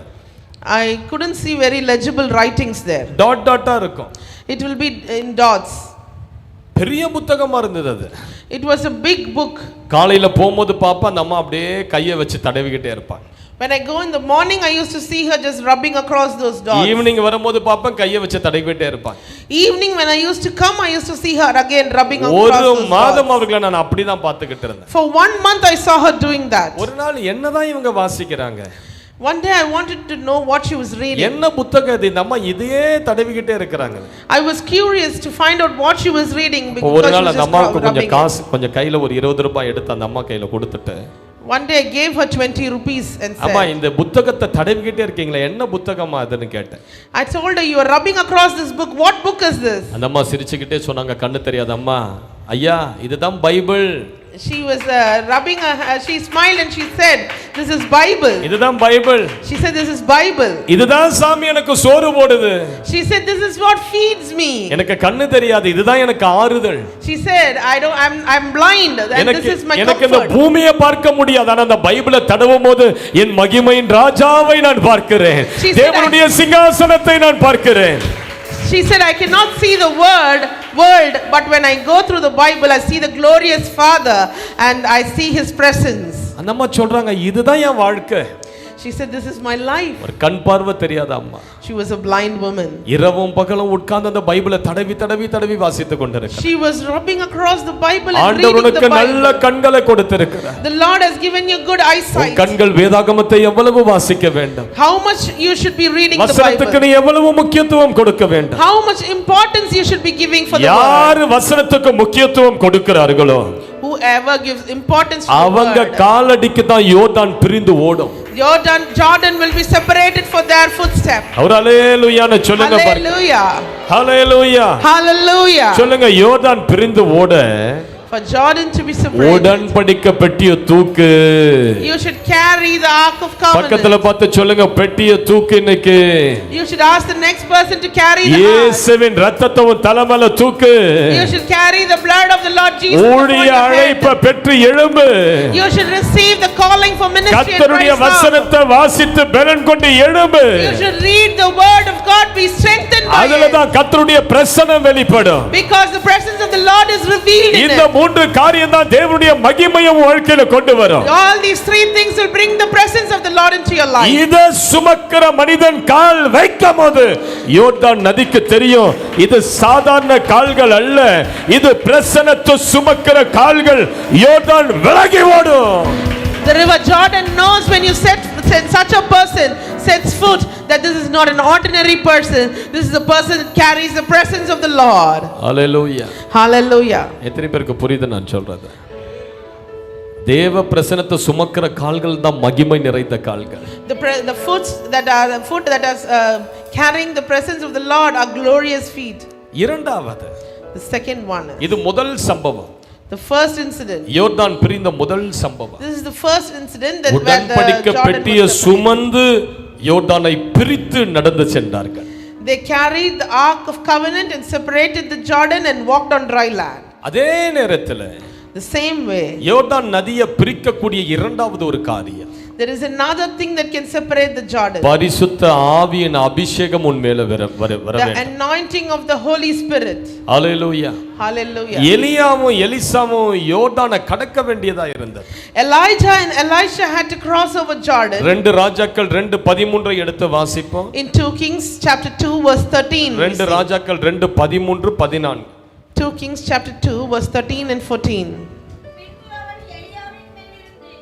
பின்பு அவன் எலியாவின் மேலிருந்து கீழே விழுந்த சால்வையை எடுத்து திரும்பி போய் யோர்தானின் கரையிலே நின்று எலியாவின் மேலே இருந்து கீழே விழுந்த சால்வையை பிடித்து, எலியாவின் தேவனாகிய கர்த்தர் எங்கே என்று சொல்லி தண்ணீரை அடித்த உடனே அது இரு பக்கமாக பிரிந்ததினால் எலிசா இக்கரைப்பட்டான். ஹalleluya. Hallelujah. எலிசா திரும்ப வரக்கூடாதபடி யோர்தான் நதி பாதையை அடைத்திருந்தது. Elisha could not return because Jordan was blocking his way. எலிசாவை பார்த்து சொன்னது, It looked at Elisha and said, கால் வச்ச இழுத்துக்கிட்டு போயிடுவோம் உன்னை. if you set your foot, I will drag you deep. எலிசாவுக்கு ஒரு பயம் வந்ததோ என்னவோ. I don't know if Elisha was afraid of it. ஆனா இந்த முறை எலிசா உடன்படிக்கை பெட்டியை தூக்கி சுமக்கல. But this time Elisha was not carrying the ark. ஆனா எலியா மேலிருந்து கீழே விழுந்த ஒரு சால்வை எலியாவினுடைய கைகளில் இருந்தது. But Elisha had the cloak of Elijah. எலியாவின் மேலே இருந்து கீழே விழுந்த அந்த சால்வை ஆவியானுடைய வல்லமை வரங்களுக்கு அது அடையாளமாய் இருந்தது. That cloak that had fallen from Elijah symbolizes the power and gifts of the Holy Spirit. அந்த இரட்டத்தனையான அபிஷேகத்தை நிறைந்த அந்த சால்வையை எடுத்து எலிசா யோர்தான் நதியை அடித்தார். Elisha took the cloak with the double portion anointing and he struck Jordan with it. Bible சொல்லுது இரு பக்கமாக பிரிந்தது. And when he struck the water, it divided into right and the left. Sister brother, சில நேரங்கள் உங்கள் வாழ்க்கையில புரண்டு ஓடுகிற சில பிரச்சனைகளை நீங்க பிளந்து நடந்து செல்லனா உங்க மேல அபிஷேகம் வேணும்.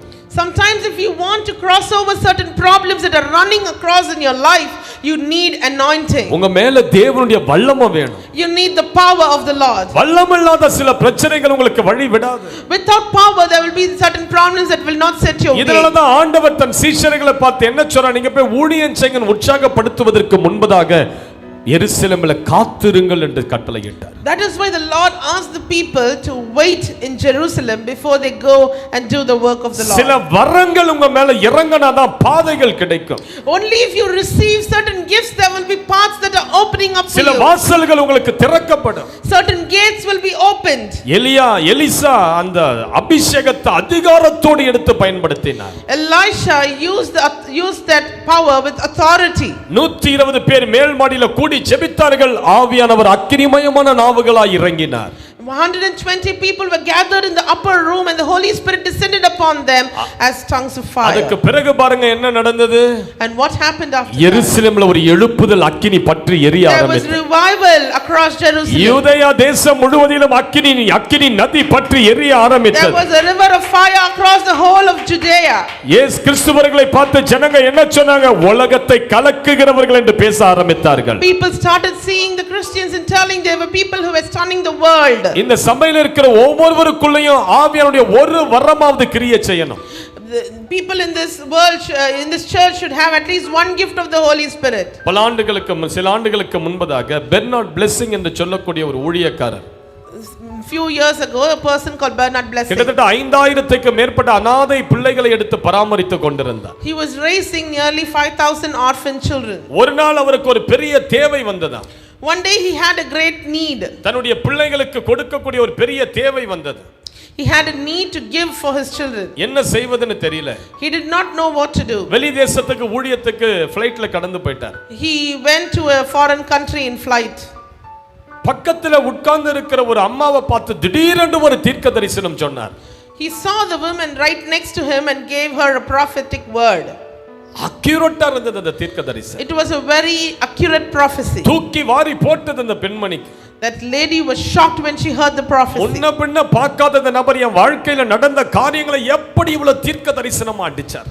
The lady was stunned because this person whom I never knew is talking so accurately about my life. அது மாத்திரமல்ல, அவர் செய்த ஒரு சுருக்கமான ஜெபம் அவர்களுக்குள்ள இருந்த ஒரு கொடிய வியாதி அந்த ஃளைட்லயே குணப்படுத்தியது.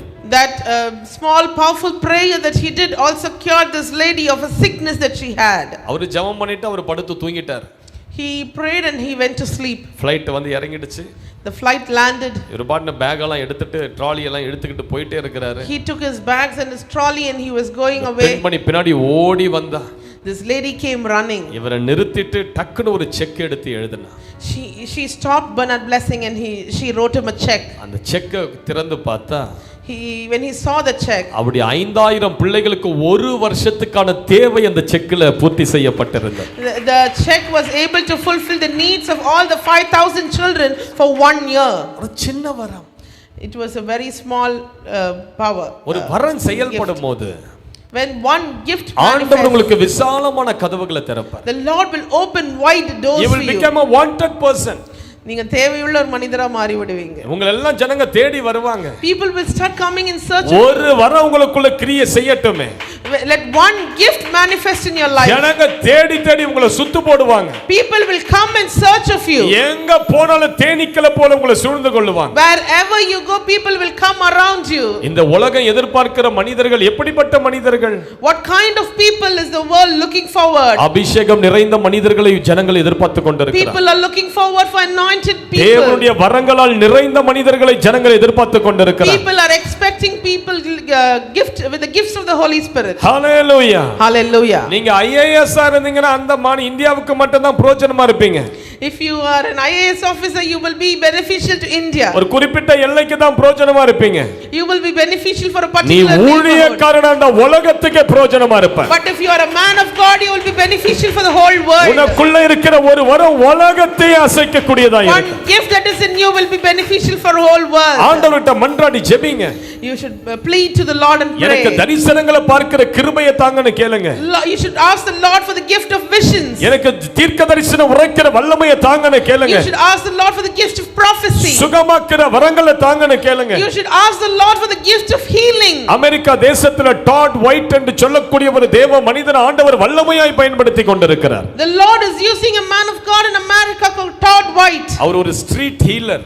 he is a street healer. தெருவுல போய் ஜனங்களை ஜெபித்து சுகமாக்குகிற ஒரு ஊழியம் செய்து கொண்டிருக்கிறார். he is doing a ministry where he is going across the streets and healing people. அவர் ஒரு தெருவுல நடந்து போனார்னா வருகிற எல்லா நோயாளிகளையும் தொட்டு சுகமாக்கிட்டு போய்டுவார். if he is walking in a street he heals every sick person that is coming his way. அப்படி ஒரு மனுஷியா நீங்க மாறிட்டீங்கன்னா தமிழ்நாடு பத்திக்கிட்டு எரியாதா?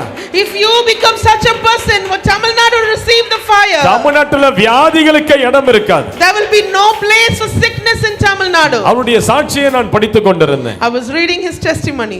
ஆரம்ப நாட்களில் அவர் ரட்சிக்கப்பட்டு ஒரு சபைக்கு போனாரா. when he received salvation he went to a church. அந்த நாட்களில் அவருக்கு வரங்கள் வல்லமையை குறிச்செல்லாம் அறிவு அதிகமா கிடையாது. he did not have knowledge about power and gifts. ஆனா தன்னுடைய ஆலயத்துக்கு வருகிற பெரும்பாலான ஜனங்க அப்படியே நொண்டிக்கிட்டும் வேதனையிலையும் வியாதியிலையும் மெதுவா ஒண்ணுமே இல்லாத பலவீனத்தோடு வருகிறவர்களை பார்த்தார். when he went to the church he used to see people coming to the church with sickness and infirmities and in great pain. ஒரு நாள் யோசித்தார், ச்சே இந்த ஜனங்கள் எல்லாம் நம்ம ஜெபம் பண்ணி சுகமாக்கிட்டா ஆண்டவருடைய நாமம் எவ்வளவு மகிமைப்படும். one day he thought how great it will be if I could heal all these people. ஆகவே வீட்டுக்கு போய் ஜெபம் பண்ணார். He went home and he prayed. ஆண்டவரே எனக்கு சுகமாக்குகிற வல்லமையை தாங்க. He asked God for the power of His gift of healing. சுகமாக்குகிற வரத்தை எனக்கு எப்படியாவது கொடுங்க. He said, Lord, somehow give me the gift of ஏதோ healing. ஒரு முறை ஜெபிச்சோன்றதுனால ஆண்டவர் அந்த வல்லமையை கொடுத்துட்டாருன்ற முடிவுக்கு வந்துட கூடாது. You should not come to a conclusion that the Lord gave him the எதை gift by நீங்க just praying for கேக்குறீங்களோ அந்த once. காரியத்துக்காக தொடர்ந்து நீங்க ஜெபம் பண்ணிக்கிட்டே இருக்கணும். You should keep continuously praying to the Lord for what you are asking for. விசுவாசத்தோடு நீங்க சில காரியங்களை செய்து ஜெபிக்கணும். You should do certain things in faith and keep asking the Lord. நம்ம மத்தியில அருண் வந்து ஊழியம் செஞ்சாரு பாருங்க. Brother Arun came, Mr. and he was doing ministry. அவரு கனடா தேசம் சென்று ஒரு 2-3 ஆண்டுகளுக்கு முன்பதாக When he went to Canada 2 or 3 years ago, அவருக்கு வியாதியஸ்தர்கள் மேல பயங்கரம் ஒரு பாரம். he had a great burden for the sick people. ஆகவே இந்த வியாதியஸ்தர்களுக்காக ஜெபிக்க என்ன பண்ணாரு, ஒரு வீல் சேர் வாங்கி வச்சுக்கிட்டாரு வீட்டுல. Therefore, to pray for the sick people, he got a wheelchair in his house. ஊன்றுகோல்களை நொண்டிகள்லாம் பயன்படுத்தி ஊன்றுகோல்களை ஒன்று ஆர்டர் பண்ணி வாங்கிக்கிட்டார். And he also got walking sticks in his house. நான் கேட்டேன், எதுக்குடா இதெல்லாம் வாங்கி வச்சிருக்கிற? I asked him, why are you getting all this? அதை தொட்டு தொட்டு ஜெபம் பண்றேன். He said, I'm touching those things and வருகிற praying. நாட்கள்ல நடக்க முடியாதவங்க எழுந்து நடக்க போறாங்க. In coming days, I'm going to see lame people walk. நொண்டிட்டு வரவங்க அந்த ஊன்றுகோல் இல்லாம நடக்க போறாங்க. People who are coming with walking sticks are going to throw them away and walk அதனால happily. வாங்கி விசுவாசத்தோட நான் ஜெபம் பண்ணிட்டு இருக்கிறேன். Therefore, I've got them and I'm praying with faith. ஆண்டவர் அதை அப்படியே பலிக்க பண்ணாரு பாருங்க. The Lord made those happen. மகன் போகிற இடமெல்லாம் சுகத்தின் வல்லமை வெளிப்பட்டது. Wherever he went, there was the power of healing. செவிட்டு காதுகளை கத்த திறக்க The ஆரம்பித்தார். Lord opened deaf ears. Cancer கட்டிகள் மறைய ஆரம்பித்தது. Cancerous tumor started to break. ஆண்டவர் வல்லமை எடுத்து பயன்படுத்தி கொண்டிருக்கிறார். The Lord is using him very இது ஒரு mightily. ஜெபத்துல வந்ததா? Did this come in just one prayer? இல்ல. No. அவருடைய விசுவாசத்தை அவர் பிரயோகப்படுத்தினார். He made use of his faith. Hallelujah. Hallelujah. The Todd White அப்படிதான் செய்தார். Todd White also did ஜனங்களை something like பார்க்கும்போது that. அவருக்குள்ள ஒரு எண்ணம், ஐயோ இந்த ஜனங்க வியாதியில இருக்கிறாங்களே, ஒரு சுகமாக்குகிற வரம், ஒரு வரம் கிரியை செஞ்சா எவ்வளவு பேருக்கு நம்ம ஆசீர்வாதமா இருக்க முடியும். Todd White also thought the same thing. He said, if I have the gift of healing, I could be beneficial for so many people. நல்லா கேளுங்க, வரங்கள் என்பது நீங்க அதை பெற்றுக்கொண்டு ஊழியம் செய்வேன் அப்படின்னு நினைச்சீங்கன்னா நீங்க உங்களால ஊழியத்துல இறங்கவே முடியாது. If you think I should receive the anointing and then I will do ministry, you can never do ministry. ஊழியம் செய்யாம வரங்கள் கிரியை செய்யாது. Without doing ministry, your gifts will not manifest. ஆண்டவனுக்கு முதல்ல அதெல்லாம் கொடுத்துட்டோம் பிரதர், அதுக்கு பிறகு பாருங்க நான் எப்படி கலக்க போறேன். You should not say, let the Lord give me all the gifts and then see how I'm going to run உன்னால the ஒரு place. குழம்பு கூட கலக்க முடியாது. ஊழியம் செய்யாத வரங்கள் கிரியை செய்யாது. Without ministry, your gifts will not manifest. The Todd White என்ன பண்ணாரா? What did Todd White do? வியாதியோடு வருகிற ஜனங்க கிட்ட எல்லாம் போய் கேட்பாராம், can I pray for you? He used to go to people who are in sickness. ஜனங்களுக்கெல்லாம் ஒரே சந்தோஷம். People were very happy. பரவாயில்லையே, நமக்காக ஜெபிக்க ஒரு மனுஷன் வந்திருக்கிறார். There is one person to pray for us. ஒவ்வொருத்தரையும் தொட்டு தொட்டு தொட்டு ஜெபம் பண்ணுவார், ஆனா ஒருத்தர் கூட குணமாக மாட்டாங்க. He used to touch each person and pray for them, but none of them were healed. வாரம் அவங்க கிட்ட போய் can I pray for you, can I pray for you சொல்ல சொல்ல ஒரு கட்டத்துல இந்த ஜனங்க இவரை பார்த்தா ஓட ஆரம்பிச்சிட்டாங்க. ஏய் டாட் வைட் வரான், ஓடு ஓடு ஓடு. He used to go and ask the people repeatedly saying, shall I pray for you, shall I pray for you? And at one point people used to run away seeing him because they used to say Todd White is coming. ஆனாலும் அவர் சோர்ந்து போகல. But he was not tired of all துரத்தி this. துரத்தி ஜனங்களுக்காக ஜெபம் பண்ணார். He started chasing them and praying for them. ஒரு வருஷம் அப்படி ஜெபிச்சாராம், சுகமே நடக்கலையா யாருக்குமே. For 1 year he started doing that and nothing happened. ஒரு வருடங்களுக்கு பிறகு But after 1 year. அப்படி ஆலயத்துல நடக்க முடியாத ஒரு அம்மா எழுந்து நடக்க ஆரம்பித்தாங்க. But after 1 year there was a lady who couldn't walk and she was walking in the church. ஒரு முறை உடைந்த எலும்பு உள்ள ஒரு மனுஷனுக்கு ஜெபம் பண்ணாம கை உடனே அப்படி நின்றுடுச்சு. There was a person with broken hands and when he prayed the hands were he stretched his hands like the other one. அதற்கு பிறகு அவர் தேவன் வல்லமையா பயன்படுத்த ஆரம்பித்தார். அமெரிக்காவினுடைய தெருக்களிலெல்லாம் ஆண்டவர் வல்லமையா எடுத்து பயன்படுத்த ஆரம்பித்தார். After that the Lord started using him mightily. The Lord started using him across the streets of America. யூடியூப்ல டாட் ஒயிட் ன்னு போட்டு பாருங்க, ஸ்ட்ரீட் ஹீலர் ன்னு சொல்லுவாங்க. When you search in YouTube, if you type Todd White, you will see give you a suggestion. உங்களுக்குள்ள ஒரு வரமாவது create செய்யணும். There should be at least one gift that manifests in சும்மா you. அந்நிய பாஷையை பேசிக்கிட்டே உட்கார்ந்து இருக்க கூடாது கடைசி வரைக்கும். You cannot keep talking in tongues and stay like that forever. அந்நிய பாஷையை காட்டிலும் மேன்மையான எவ்வளவு வரங்கள் உண்டு. There are many other gifts that are more powerful than the gift of tongues. அந்நிய பாஷை என்பது கொடுக்கப்படுகிற ஒரு பேசிக்கான வரம். Gift of tongues is one of the basic gifts that you can receive. ஆனா அதற்கு மேல எவ்வளவு வரங்கள் உண்டு. There are many other gifts as well. அற்புதங்களை செய்கிற சக்தி உண்டு. The gifts of doing miracles. பிசாசுகளை துரத்துவதெல்லாம் அற்புதங்களை செய்கிற சக்தி தான். The chasing of demons is also coming of doing miracles. Hallelujah. Category. 9 வரங்கள் ஏதாவது ஒரு வரமாவது ஆண்டவர்கிட்ட கேட்டு வாங்குங்க. You should ask the Lord for one gift at least. எப்படியாவது என்ன பயன்படுத்துங்கன்னு சொல்லுங்க. You should ask the Lord to use you somehow. வரம் இருந்தா தான் யோர்தான் நதி விலகும். Only if you have the gift you will be able to cross over Jordan. சால்வை எடுத்து ஒரே அடி யோர்தான் தலை நசுங்கியது. And when he struck Jordan, Jordan was just crushed. யோர்தான் பிளந்து ஓடியது. And Jordan just separated and ran left and right. Elisha ஜம்முன்னு அந்த யோர்தான் நதியை கடந்து வந்துட்டார். Elisha just walked happily across Jordan. எத்தனை பேருக்கு விளங்குது நான் சொல்றேன்? How many of you can understand? எத்தனை பேருக்கு புரியுது சிஸ்டர்? ஹalleluya. Hallelujah. முதல்ல யோர்தான் விலக First for Jordan to உடன்படிக்கை separate. பெட்டியை தூக்கு. You should carry the ark of covenant. இயேசுவின் இரத்தத்தை தூக்கு. You should carry the blood of Christ. ஊழிய அழைப்பை தூக்கு. You should carry the ministry calling for கர்த்தருடைய ministry. வார்த்தையை மேன்மைப்படுத்து. You should prioritize the word of God. அப்பதான் யோர்தான் விலகும். Only then Jordan will be separated. இரண்டாவது யோர்தான் விலக உன் மேல பரிசுத்த ஆவியின் வரங்கள் வல்லமைகள் கிரியை செய்யணும். Second, for Jordan to be separated, you should have the gift of the Holy Spirit in you. மூன்றாவதாக The third one is. Third one is. யோர்தானை கடப்பது எப்படி? How to cross Jordan. மூன்றாவதாக நீ என்ன பண்ணாலும் யோர்தான் விலகாது. Sometimes whatever you do, Jordan will not be separated. நீ என்ன பண்ணாலும் யோர்தான் அசைக்க முடியாது. Sometimes you can do nothing to Jordan. என்ன பண்ணாலும் யோர்தான் டேய் நீ எவ்வளவு பெரிய அப்பட்டக்கறாரு நான் உனக்கெல்லாம் மசிய மாட்டேன்னு சொல்லும். Jordan will say, you may be great, but I will never go away. அந்த நேரத்துல என்ன தெரியுமா பண்ணணும்? Do you know what you should do? யோர்தான் நதியை நீ கடக்கணும். You should just cross across Jordan. யோர்தான் நதி உனக்கு வழி கொடுக்காது. It will not give you the way.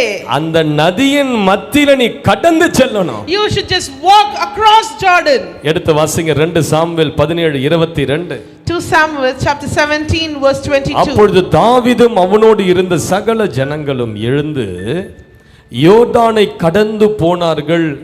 பொழுது விடுகிறதற்குள்ளாக யோர்தானை கடவாதவன் ஒருவனும் இல்லை. So David and all the people with him. 2 Samuel 17:22. 2 Samuel 17:22. சகல ஜனங்களும் எழுந்து யோர்தானை கடந்து போனார்கள். By daybreak no one was left who had not crossed the Jordan. சில நேரங்கள் யோர்தான் உனக்கு பிளந்து நிக்காது. Sometimes Jordan will not give you the path. நீ அந்த யோர்தான் நடுவுல கடந்து செல்ல வேண்டியதா இருக்கு. You will have to walk through Jordan. தாவீத பிரச்சனைகள் துரத்தியது. When problems were chasing David.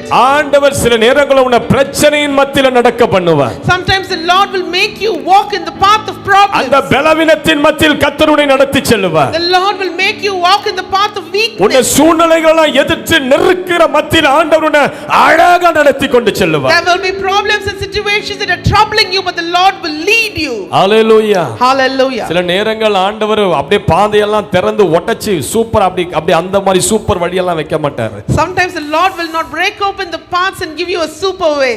உன்னை தண்ணீர்ல நடக்க வைப்பார். He will make you walk in the water. புரண்டு வருகிற தண்ணீர்ல நடக்க வைப்பார். It will be running waters that you will உன்மேல் அலைகள் எழும்பி விழும். There will be waves that are coming over you. ஆனா அதன் மத்தியில கர்த்தர் சொல்றாரு. But the Lord says in the midst of all ஏசாயா that. 43:2ல In Isaiah 43:2. நீ தண்ணீர்களை கடக்கும்போது நான் உன்னோடு இருப்பேன். When you pass through the waters I will be with நீ you. ஆறுகளை கடக்கும்போது அவைகள் உன்மேல் புரளுவதில்லை. And when you pass through the rivers they shall not sweep over சில you. நேரங்கள் உன்னோடு கூட ஆண்டவர் யோர்தானை கடந்து வருவார். Sometimes the Lord will walk with you through Jordan. பயப்படாதீங்க. Don't be afraid. இது வழி விலகணும்னு சொல்லி காத்திருக்கிறீங்களா? பயப்படாதீங்க.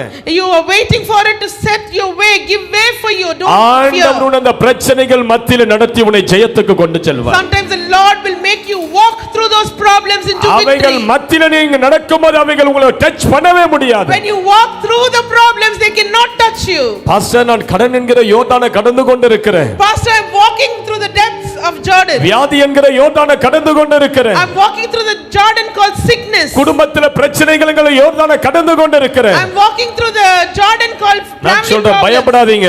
I tell you, fear not. கர்த்தர் உன்னோடு கடந்து I வருகிறார். tell you, the Lord is walking with you. உன்னோடு கூட கர்த்தர் கரம் பிடித்த அந்த யோர்தானை கடந்து The வருகிறார். Lord is holding your hands and walking with you. அவைகள் உன்மேல் புரளுவது இல்லை. They shall not sweep you over. ரபகதுரகடலபரபா. நீ முழுகவே மாட்ட sister. You shall not sink. முழுகவே மாட்டீங்க. You will not drown. முழுகுவதாக இருந்தாலும் பயப்படாதீங்க. கரம் பிடிச்சு உன்னை தூக்கி எடுப்பாரு.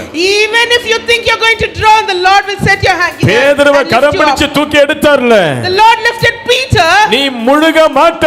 You will not drown. அந்த வியாதியில நீ முழுகி போக மாட்ட. You will not drown in that sickness. உன்னோடு இருக்கிறவர் சர்வ வல்லவர். The Lord who is with you is the mighty Lord. காற்றையும் கடலையும் அதட்டி அமைதிப்படுத்துகிறவர்.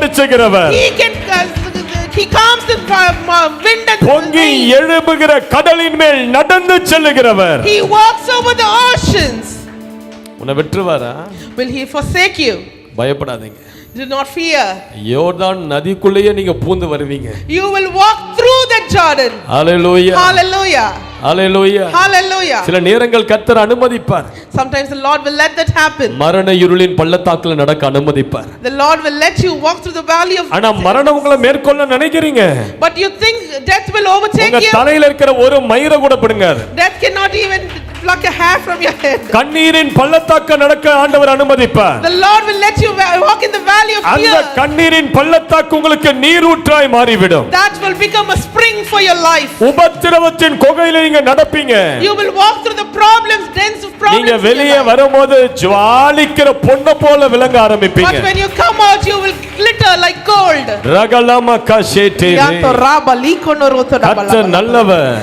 God is good. கர்த்தர் நல்லவர். God is good. நான் மும்பை பட்டணத்துக்கு மும்பை மாநிலத்துக்கு ஊழியம் செய்ய சென்றபோது When I had gone to Mumbai to do ministry, அந்த இடத்துல அருமையான ஊழியர். I saw a very nice man of God. Pastor Anand Gabriel Anandan. His name was Pastor Gabriel மூன்று Anand. நாட்கள் எங்களை அவ்வளவு பராமரித்தார். He took care of us so well. அவ்வளவு அன்பு செலுத்தினார். He showed us so much of love. ஏர்போர்ட்டுக்கு எங்களை பிக்கப் பண்ண வந்திருந்தார். He came to pick us up from the அவருடைய airport. மகளை காண்பித்தார். He showed me his daughter. மகளை காண்பித்து சொல்றார், she is Rebecca அப்படினு சொன்னார். He showed me his daughter and said she is புள்ள Rebecca. அழகா என்னுடைய கையை வந்து குலுக்கினார். The daughter came and shook my hand. Hello pastor அப்படினு சொன்னா. She said, "Hello, pastor." What is your name னு கேட்டேன். I asked her, "What is your அவருடைய name?" அப்பா ரெபேக்கான்னு சொன்னாரு. Her father said Rebecca. இந்த பிள்ளை தன் பேரை மிராக்கிள்னு சொன்னா. This girl said, "My name is Miracle." நான் கேட்டேன், எந்த பேர் ஒரிஜினல் பேருன்னு கேட்டேன். I asked, "Which is the original name?" அவங்க அப்பா சொன்னார், I named her Rebecca but she named herself as Miracle. நான் அவளுக்கு ரெபெக்காள்னு பேரிட்டேன், ஆனா அவளே அவளுக்கு மிரக்கிள்னு பேரிட்டா. நான் கேட்டேன் எதனால. I asked her why. அவங்க அப்பா கார் ஓட்டும்போது என்கிட்ட சில காரியங்களை சொல்லி கொண்டே சென்றார். The father was sharing certain things when he was driving எனக்கு the முதல்ல car. ஒரு பையன் பிறந்தான். He first had a boy. பல ஆண்டுகள் கழித்து இந்த பிள்ளை பிறந்தான். After many years they had this ரொம்ப girl. சந்தோஷத்தோடு எதிர்பார்க்குதலோடு நாங்க காத்து கொண்டிருந்தோம். They were waiting for this girl for many years. பிள்ளை பிறந்த பிறகு எங்களுக்கு ஒரு அதிர்ச்சி சம்பவம் காத்திருந்தது. When the child was born, they had a bad news. பிள்ளைய ரூம்ல இருந்து வெளியே கொண்டு வந்தாங்க ஒரு செத்த பிணத்தை போல. They brought the child as if she was a dead body to us. இந்த பிள்ளை இருந்தாலும் ஒண்ணுத்துக்குமே பிரயோஜனப்படாது என்று டாக்டர்ஸ்கள் சொல்லிட்டாங்க. The doctor said this child will be of no use to you. இந்த பிள்ளையை பார்க்கும்போது எங்களுக்கு கண்ணீர். We started crying when we saw the child. அந்த பிள்ளையினுடைய ஒரு கால்கள் அப்படி மடங்கி இருந்தது. One leg was bent. பிள்ளைக்கு கண்ணு தெரியல. The child was blind. கண்ணு தெரியாத விஷயம் ஒரு மாதம் கழிச்சு தான் அவங்களுக்கு தெரியுமா. Only after 1 month we came to know the child was blind. துக்கத்தின் மேல் துக்கம்.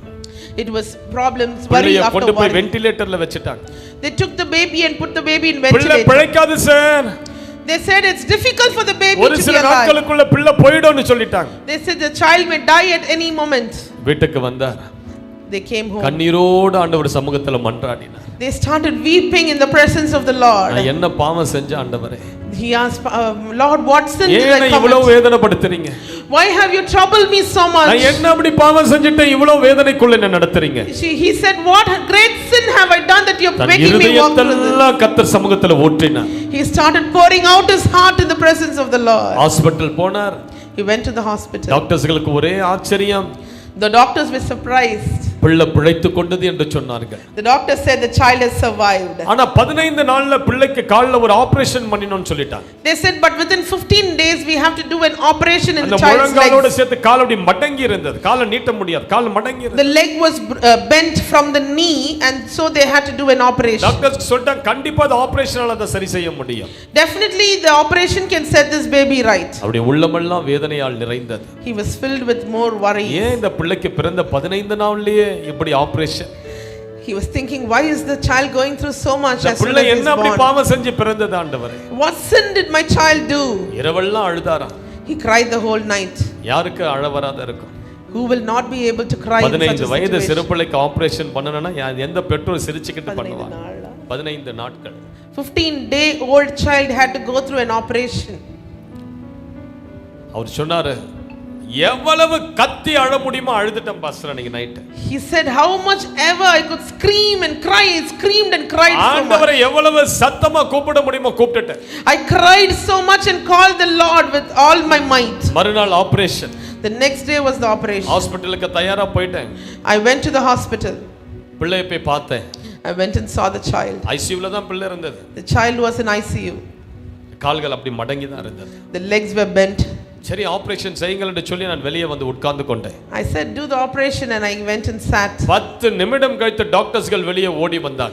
Within 10 minutes the doctors came running. ஆச்சரியத்தோடு சொன்னாங்க உன் பிள்ளைக்கு ஆபரேஷன் தேவைப்படாது. They came and they said your child does not need any operation. மடங்கி இருக்கிற கால்கள் நிமிர்ந்து விட்டது. The bent legs have been stretched straight now. கால் நரம்புகள் சரியாகி விட்டது. The nerves are all straight now. ஒரே ஆச்சரியம் அவருக்கு. I was shocked and தாங்க surprised. முடியாத ஆச்சரியம். I was surprised. So ஆண்டவர் much. படிப்படியாய் அற்புதத்தை செய்தார். Step by step the Lord did பிழைக்காதுன்னு miracles. சொல்ல பிள்ளையை முதல்ல ஆண்டவர் பிழைக்க பண்ணினார். While they said the child will not survive, but the child survived. Operation பண்ணணும்னு சொல்ல கால்கள் ஆண்டவர் நிவர்த்தினார். The doctor said operation was necessary, but the Lord did it without an operation. பிள்ளையை வீட்டுக்கு கொண்டு வந்தார்களா? They brought the child home. அதுக்கு பிறகுதான் தெரிஞ்சது பிள்ளைக்கு கண்ணு தெரியலன்னு. Only after they brought the child home, they knew the child was blind. ஹாஸ்பிடல்ல கொண்டு போய் பரிசோதித்தார்கள் டாக்டர்ஸ்க்கு. இந்த பிள்ளை ஒருபோதும் பார்க்க முடியாது. They took the child to the hospital to do the checkups and the doctor said the child can never see. ஒருபோதும் அந்த பிள்ளைக்கு கண் பார்வை வராது. They said the child can never see. இந்த பிள்ளைக்கு ஒரு மேஜர் ஆபரேஷன் கண்ணுல செய்தால் ஒழிய இந்த பிள்ளையால பார்க்க முடியாது. Maybe if we do a major surgery in the eye, she will be able to see. அப்படியே ஆபரேஷன் பண்ணாலும் இந்த பிள்ளையினுடைய பார்வை வருமா என்பது எங்களுக்கு பெரிய டவுட் தான். Even if we do the surgery, it's a great doubt if she will receive the eyesight. 3 மாதத்துக்கு மேல கடந்தது. For 3 months they just went by. கண்ணீரோடவே இருந்தார்கள். They were with tears every day. பிள்ளையை பார்க்கும் போதெல்லாம் கண்ணீர் சிந்தி அழுது கொண்டிருந்தார்கள். Whenever they looked at the child, they kept crying. ஒரு முறை இரவெல்லாம் அவரால் தாங்க முடியாத வேதனை, படுக்கையில படுத்துக்கொண்டு தன் தலகாணி எல்லாம் கண்ணீரால நினைத்தார். One day he was with so much of worry that he was not able to bear the worry and he cried the whole night. மறுநாள் காலையில் அவர் வேலைக்கு செல்வதற்கு முன்பதாக பிள்ளை பக்கத்துல படுத்துக்கொண்டு அந்த பிள்ளைக்கு ஒரு முத்தம் கொடுத்தார்.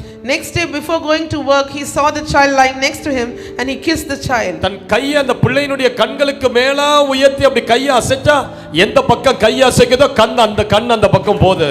He just stretched his hand up before the child's eye and he moved the hands and the child's eyes were moving in the direction of his hands. சொன்னார் என் பிள்ளையினுடைய கண்கள் என் கை போகிற திசையில திரும்பும்போது சொல்ல முடியாத மகிழ்ச்சி. When he saw the child's eyes moving in the direction of his hands, he had unexplainable joy. மருத்துவர்களால் செய்ய முடியாதது, மருந்து மாத்திரைகளால் செய்ய முடியாதது ஒரு மனிதனுடைய கண்ணீர் நிறைந்த ஜெபம் செய்து முடிக்கும். Whatever medicine and doctors could not do, the Lord could do that. இயேசு உயிரோடு இருக்கிறார். Jesus still alive. உபத்திரவத்தின் பாதையில் உன்னை கைவிடாதவர். In the midst of your problems, he shall not forsake you. கரம் பிடித்து தூக்கி எடுத்து உன்னை உயர்த்துவார் sister. He will stretch forth his hands and lift you up. உன் சூழ்நிலை இவ்வளவு இருக்க போவது இல்லை. Your situations are not going to be dark forever. ஆண்டவர் உன் வாழ்க்கையில படிப்படியாய் அற்புதங்களை செய்ய ஆரம்பிப்பார். Step by step you will see the miracle. இந்த நாள் முதல் கொண்டு உன் வாழ்க்கையில அற்புதங்கள் படிப்படியாய் நடக்க ஆரம்பிக்கட்டும். Step by step you will see the miracles in your life. கர்த்தர் உன்னை பலப்படுத்தி உனக்கு சகாயம் பண்ணட்டும். The Lord shall honor you and give you favor. நீ வெட்கப்பட்ட தேசத்தில் ஆண்டவரின் தலையை உயர்த்துவார். Wherever you were downcast, the Lord will exalt you. Hallelujah. Hallelujah. யோர்தான் பிரிந்து செல்லும் என்று காத்துக் கொண்டிருக்காதே, விசுவாசத்தோடு நட. Don't wait for Jordan to part ways, just walk in faith. அவைகள் உன்மேல் புரளுவது கிடையாது. They shall not sweep you over. உன்னை அசைப்பது கிடையாது. They shall not move you. நீ கர்த்தருடைய கண்மணியாய் இருக்கிறாய். You are the ball of his eye. உள்ள கைகளில் உன்னை மறைத்து வைத்திருக்கிறார். He has engraved you in his palm. தகப்பனை போல உன்னை சுமந்து கொண்டிருக்கிறார். He is carrying you like a father. உன்னை விடவே மாட்டார். He shall never forsake you. பயப்படாதீங்க. Don't be scared ever. யோர்தான் நதியை கடந்து சென்று நீ மறுகரையை தொடுவாய். You will cross over Jordan and touch the other bank. Bible சொல்லுகிறது ஒருவராகிலும் தாவீதோடு கூட கடந்தவர்கள் ஒருவராகிலும் அந்த யோர்தான் நதியிலே சேதப்படவில்லை. There were not one person who was walking along with David that were destroyed in Jordan. குடும்பத்திலே ஒருவராகிலும் எந்த பிரச்சனையிலும் சிக்கிக் கொள்வதில்லை. There will not be one person in your family who will be caught in trouble or நீங்கள் problem. குடும்பமாக அதை கடந்து செல்வீர்கள். As a family you will walk across Jordan. கர்த்தர் அதை செய்வார். The Lord shall do that for you. கர்த்தர் அதை செய்வார். The Lord shall do that for you. தாவீது வேதனையோடு கடந்தார். David walked with pain. வேதனையோடு கடந்தார். He was walking with pain. ஆண்டவர் தாவீதை கைவிட்டுட்டாரா? Did the Lord forsake David? எல்லாரும் ஜனங்களும் பார்த்து சொன்னாங்களாம் தாவீதை தேவனிடத்தில் அவனுக்கு ரட்சிப்பு இல்லை. People looked and said he does not receive salvation from the Lord. தேவன் அவனை கைவிட்டார். The Lord has forsaken him. தேவன் தாவீதை மறந்தார். The Lord had forgotten about David. தாவீது சொல்றார் என் சத்துருக்கள் எவ்வளவாய் பெருகி இருக்கிறார்கள். How great are my enemies, says David. என்னிலும் அதிக பலவான்கள் என்னை எதிரிட்டு வந்தார்களே. He says there is so many mighty men who came against me. ஆனால் கர்த்தரோ ஆதரவாய் இருந்தார். But the Lord was my refuge. நான் படுத்து நித்திரை செய்தேன் விழித்துக் கொண்டேன் கர்த்தர் என்னை தாங்கிக் கொண்டிருந்தார். I lay down and slept and I woke up and the Lord was making hold of me. அதே யோர்தானை திரும்ப கடந்து தாவீது ராஜ சிங்காசனத்தில் வந்து அமர்ந்தார். David crossed over Jordan and he sat on the king, as a king on the throne. சத்துருக்கள் எல்லாரும் மடிந்து விழுந்தார்கள். All his enemies died and perished. நான் சொல்றேன் இந்த வருகிற மாதம் கர்த்தர் உங்களை அவ்வண்ணமாய் ஆசீர்வதிப்பார். This coming month the Lord is going to bless you like that. ரபகதரகடலபா. நீங்கள் யோர்தானை கடந்து மார்ச் மாதத்தை நீங்கள் பார்க்கும்போது கடந்து கரையேறி இருப்பீர்கள். You shall cross over Jordan and see the உன் குடும்பத்தை தேடி ஒரு மகிமை வருகிறது. There is a glory coming towards your உன் family. குடும்பத்தை தேடி ஒரு சிங்காசனம் வருகிறது. There is a throne that is coming to your உன்னை family. மேன்மை மூடிக்கொள்ளும். There will be glory that is covering you. நீ கர்த்தரால் மறக்கப்படுவது இல்லை. The Lord shall never forsake you. ரகலபக ஷகதரகடல. அழாதீங்க சிஸ்டர். Don't cry, sister. அழாதீங்க பிரதர். Don't cry, brother. நமது ஆண்டவர் கண்ணீரை துடைக்கிறவர். Our Lord wipes away tears. நீ உன்னை முழுகி போக விட மாட்டார். The Lord shall not let you drown. தாயின் வயிற்றில உன்னை காப்பாற்றினார்ல. He carried you in the womb of your mother. பாதியிலே விட்டுட்டு போவாரு. Will he leave you forsaken? பாதியிலே விட்டு போகிற விக்கிரகமான நமது ஆண்டவர். He is not an idol to leave you half. பாதியிலே விட்டு போக மனுஷனான நமது ஆண்டவர். He is not a man to leave you half. உயிருள்ள தெய்வம் அல்லவா அவர். He is a living God. உனக்காக கல்வாரி சிலுவையிலே தன் உயிரையே கொடுத்தவர் அல்லவா அவர். He gave his life for you on the cross.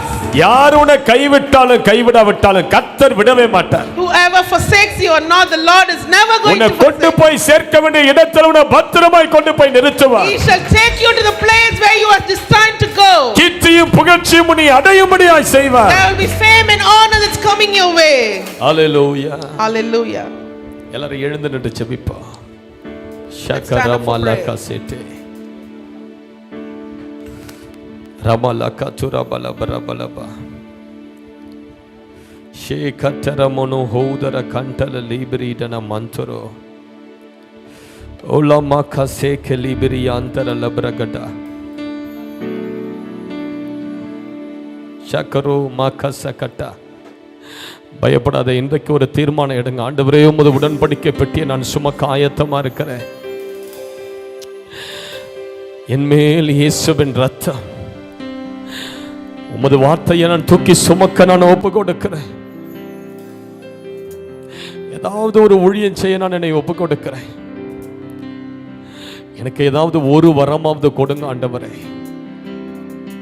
யோர்தானை பிளந்து கடந்து செல்ல கர்த்தருடைய வல்லமை வரங்கள் எனக்குள்ள கிரியை செய்வதாக.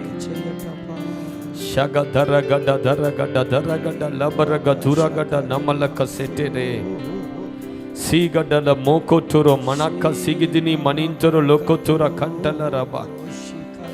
ஹalleluya. ஆண்டவரே இந்த யோர்தானை கடந்து செல்ல எனக்கு பலனை கொடுங்கன்னு கேளுங்க. யோர்தானை கடந்து செல்ல எனக்கு அபிஷேகத்தை கொடுங்கன்னு கேளுங்க.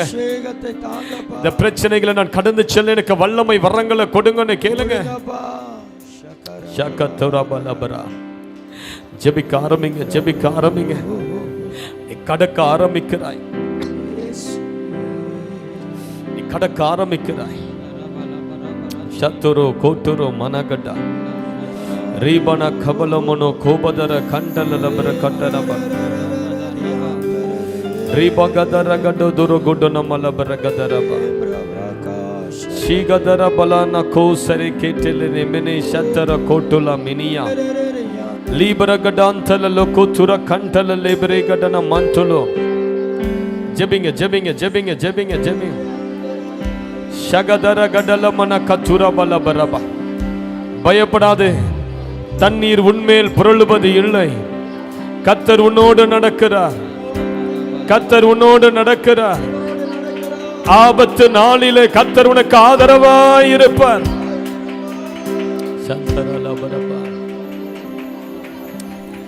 கண்மலையானவர் துதிக்கப்படுவீராக, என் ரட்சிப்பின் தேவன் உயர்த்தப்படுவீராக. என் கண்மலையானவர் துதிக்கப்படுவீராக, என் ரட்சிப்பின் தேவன் உயர்த்தப்படுவீராக.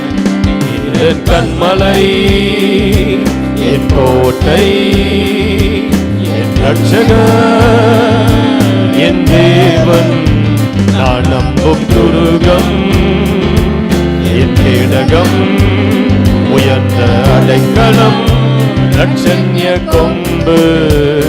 நீரன் கண்மலை, என் கோட்டை, என் ரட்சகர், என் தேவன், நான் நம்பும் துருகம், என் கேடகம், உயர்ந்த அடைக்கலம், ரட்சண்ய கொம்பு. என் பலனாகிய கர்த்தாவே, நான் உம்மில் அன்பு கூறுவேன். என் பலனாகிய கர்த்தாவே, நான் உம்மில் அன்பு கூறுவேன். ஆபத்து நாளில் எதிரேட்டு வந்தார்கள், கர்த்தரோ ஆதரவாயிருந்தீர். ஆபத்து நாளில் எதிரேட்டு வந்தார்கள், கர்த்தரோ ஆதரவாயிருந்தீர். விசாலமான இடத்திலே என்னை கொண்டு வந்து நீ தப்புவித்தீர். விசாலமான இடத்திலே என்னை கொண்டு வந்து நீ தப்புவித்தீர். என் பலனாகிய கர்த்தாவே, நான் உம்மில் அன்பு கூறுவேன். என் பலனாகிய கர்த்தாவே, நான் உம்மில் அன்பு கூறுவேன். என்னிலும் அதிக பலவான்கள் பகைஞர்கள் இருக்கும் போது நான் அபயமிட்டேன். என்னிலும் அதிக பலவான்கள் பகைஞர்கள் நெருக்கும் போது நான் அபயமிட்டேன். உயரத்தில் இருந்து உம் கரம் நீட்டி என் கரம் பிடித்து தூக்கிவிட்டீர். உயரத்தில் இருந்து உம் கரம் நீட்டி என் கரம் பிடித்து தூக்கிவிட்டீர். என் பலனாகிய கர்த்தாவே, நான் உம்மில் அன்பு கூறுவேன்.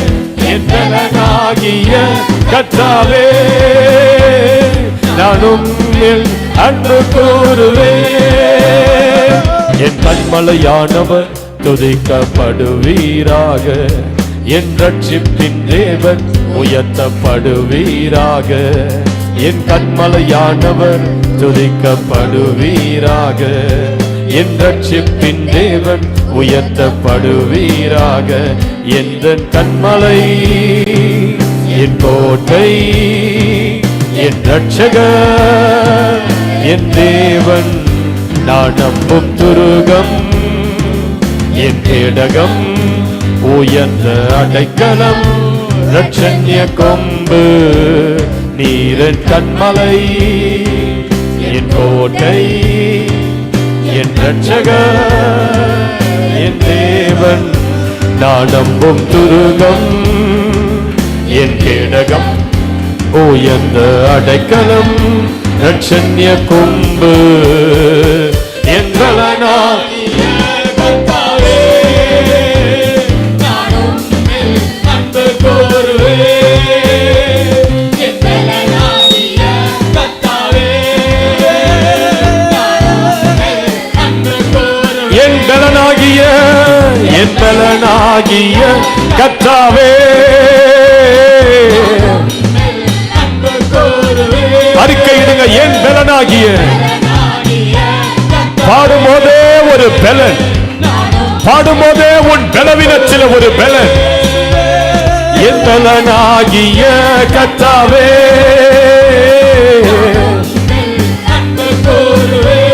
இன்னொரு முறை சொல்லுங்க. என் பலனாகிய கர்த்தாவே,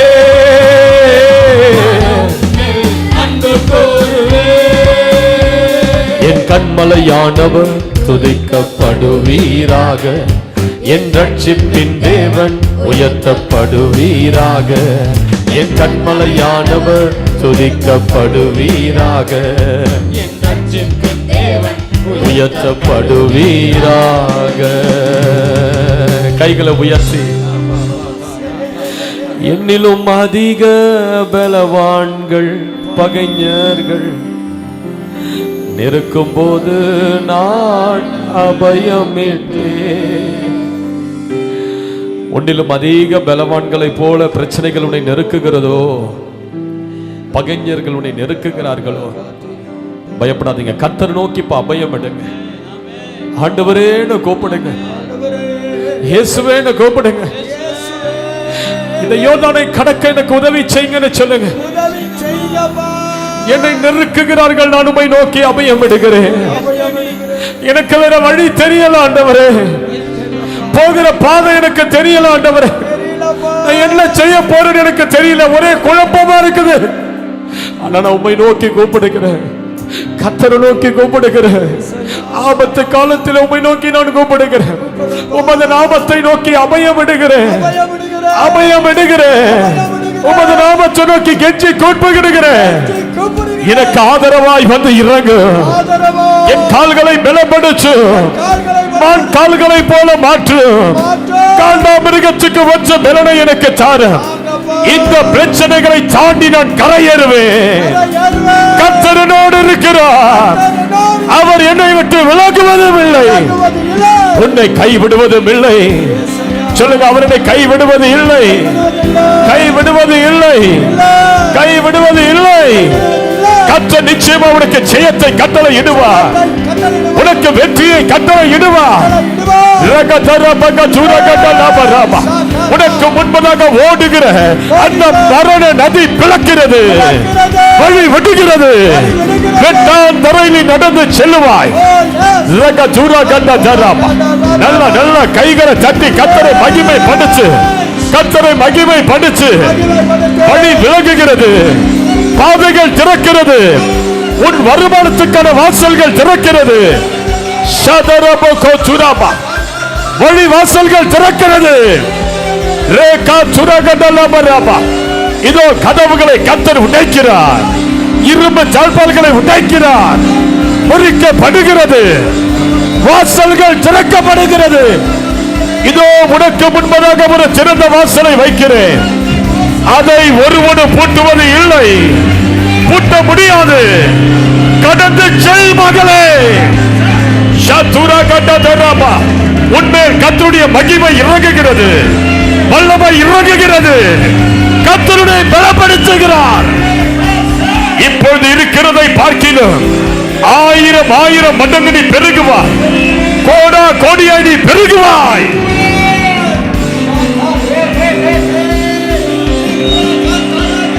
உன்மேல் வரங்கள் இறங்குகிறது, அபிஷேகம் இறங்குகிறது, இரட்டிப்பான வல்லமை. எலியாவின் சால்வை சகலோக துரகதல மேட்டிலே லோகமலக சகடல மாகதியா. இது எழுப்புதலின் ஆண்டு. நீ கர்த்தருக்காக எழும்பி பிரகாசிக்கிற ஆண்டு. உன் பிள்ளைகள் அக்கினி ஜுவாலைகளாய் மாறுகிற ஆண்டு. யாக்கோபின் வம்சத்தார் அக்கினியாயும் யோசேப்பின் வம்சத்தார் அக்கினி ஜுவாலைகளாயும் எழும்புவார்கள். நீ அக்கினியாயும் உன் பிள்ளைகள் அக்கினி ஜுவாலைகளாயும் எழும்புவார்கள்.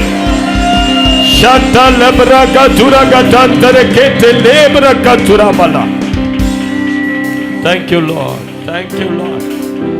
Thank you Lord. அற்புத அடையாளங்கள் நடக்க ஆரம்பிக்கட்டும் சுவாமி. இந்த பிள்ளைகளுடைய வாழ்க்கையில் அற்புதங்கள் நடக்க ஆரம்பிக்கட்டும். கடக்க முடியாம சிறைப்பட்டிருந்த நமது பிள்ளைகள் கடந்தார்கள். ஸ்தோத்திரம் ஸ்தோத்திரம். மார்ச் மாதம் 1ஆம் தேதி அவர்கள் பார்க்கும்போது அவைகள் கரையேறி நிற்பார்கள் என்று நாங்கள் விசுவாசிக்கிறோம். பழைய வைகள் ஒழிந்தன, எல்லாம் புதிதாய் மாறின. கர்த்தர் அவர்களுடைய கண்ணீர் யாவையும் துடைப்பார். இனி மரணம் இல்லை, அலறுதல் இல்லை, வருத்தம் இல்லை. பழைய வைகள் கடந்து போயின. தலைக்கு மேல கைகளை தட்டி வரலே. அல்லேலூயா.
Praise the Lord. கர்த்தருடைய நாமத்துக்கு மகிமை உண்டாவதாக. வருகிற மார்ச் 8ஆம் தேதி சனிக்கிழமை ஒரு மாபெரும் ஆசீர்வாத விடுதலை பெருவிழாவை உங்களுக்காக நடத்தும்படி நாங்கள் வருகிறோம். இந்த கூட்டம் சரியாக காலை 10 மணி முதல் மதியம் 3 மணி வரையிலும் நடைபெறும்.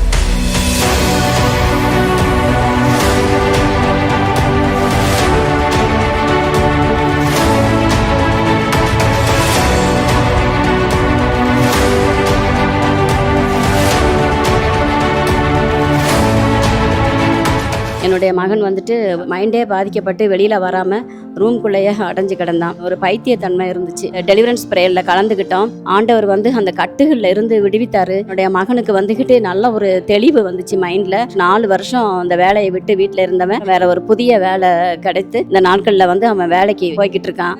Mixed anxiety and depression disorder அப்படின்னு சொல்லி எனக்கு டிப்ரெஷன் மாத்திரை சாப்பிட சொன்னாங்க. இன்றைக்கி தான் ஃபர்ஸ்ட் டைம் நான் வந்திருக்கேன். பாஸ்டர் ப்ரேயர் பண்ணும்போது அவங்க டிப்ரெஷன் இப்போ உடையுதுன்னு சொல்லும்போது அந்த டைம் எனக்கு வயிறுலேருந்து ஒரு மாதிரி ஒரு ஃபயர் ஃபீல் ஆகுது. ஏசப்பா எனக்கு அளவில்லா அபிஷேகத்தை கொடுத்து எனக்கு அதுலேருந்து ஒரு டெலிவரன்ஸ் நான் ஃபீல் பண்ணுறேன்.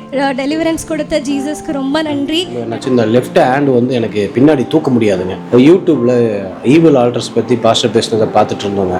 எண்ட் ஆஃப் த ஸ்டேட் டைமில் வந்து பார்த்தீங்கன்னா டீமன் கேஸ்ட் அவுட் ஆகி எனக்கு அப்படி கீழே விழப்பட்டாங்க. அதுக்கப்புறம் பார்த்தீங்கன்னா கை நல்லபடியாக வேலை செய்ய ஆரம்பிச்சிச்சிங்க. ஒரு வழியும் இல்லைங்க. எனக்கு வந்து சர்பத்துக்காக ஜெபம் பண்ணார். உங்கள் கர்ப்பப்பையிலேருந்து சர்பம் போகும்போது உங்கள் பையை தொட போகிறாருனாரு.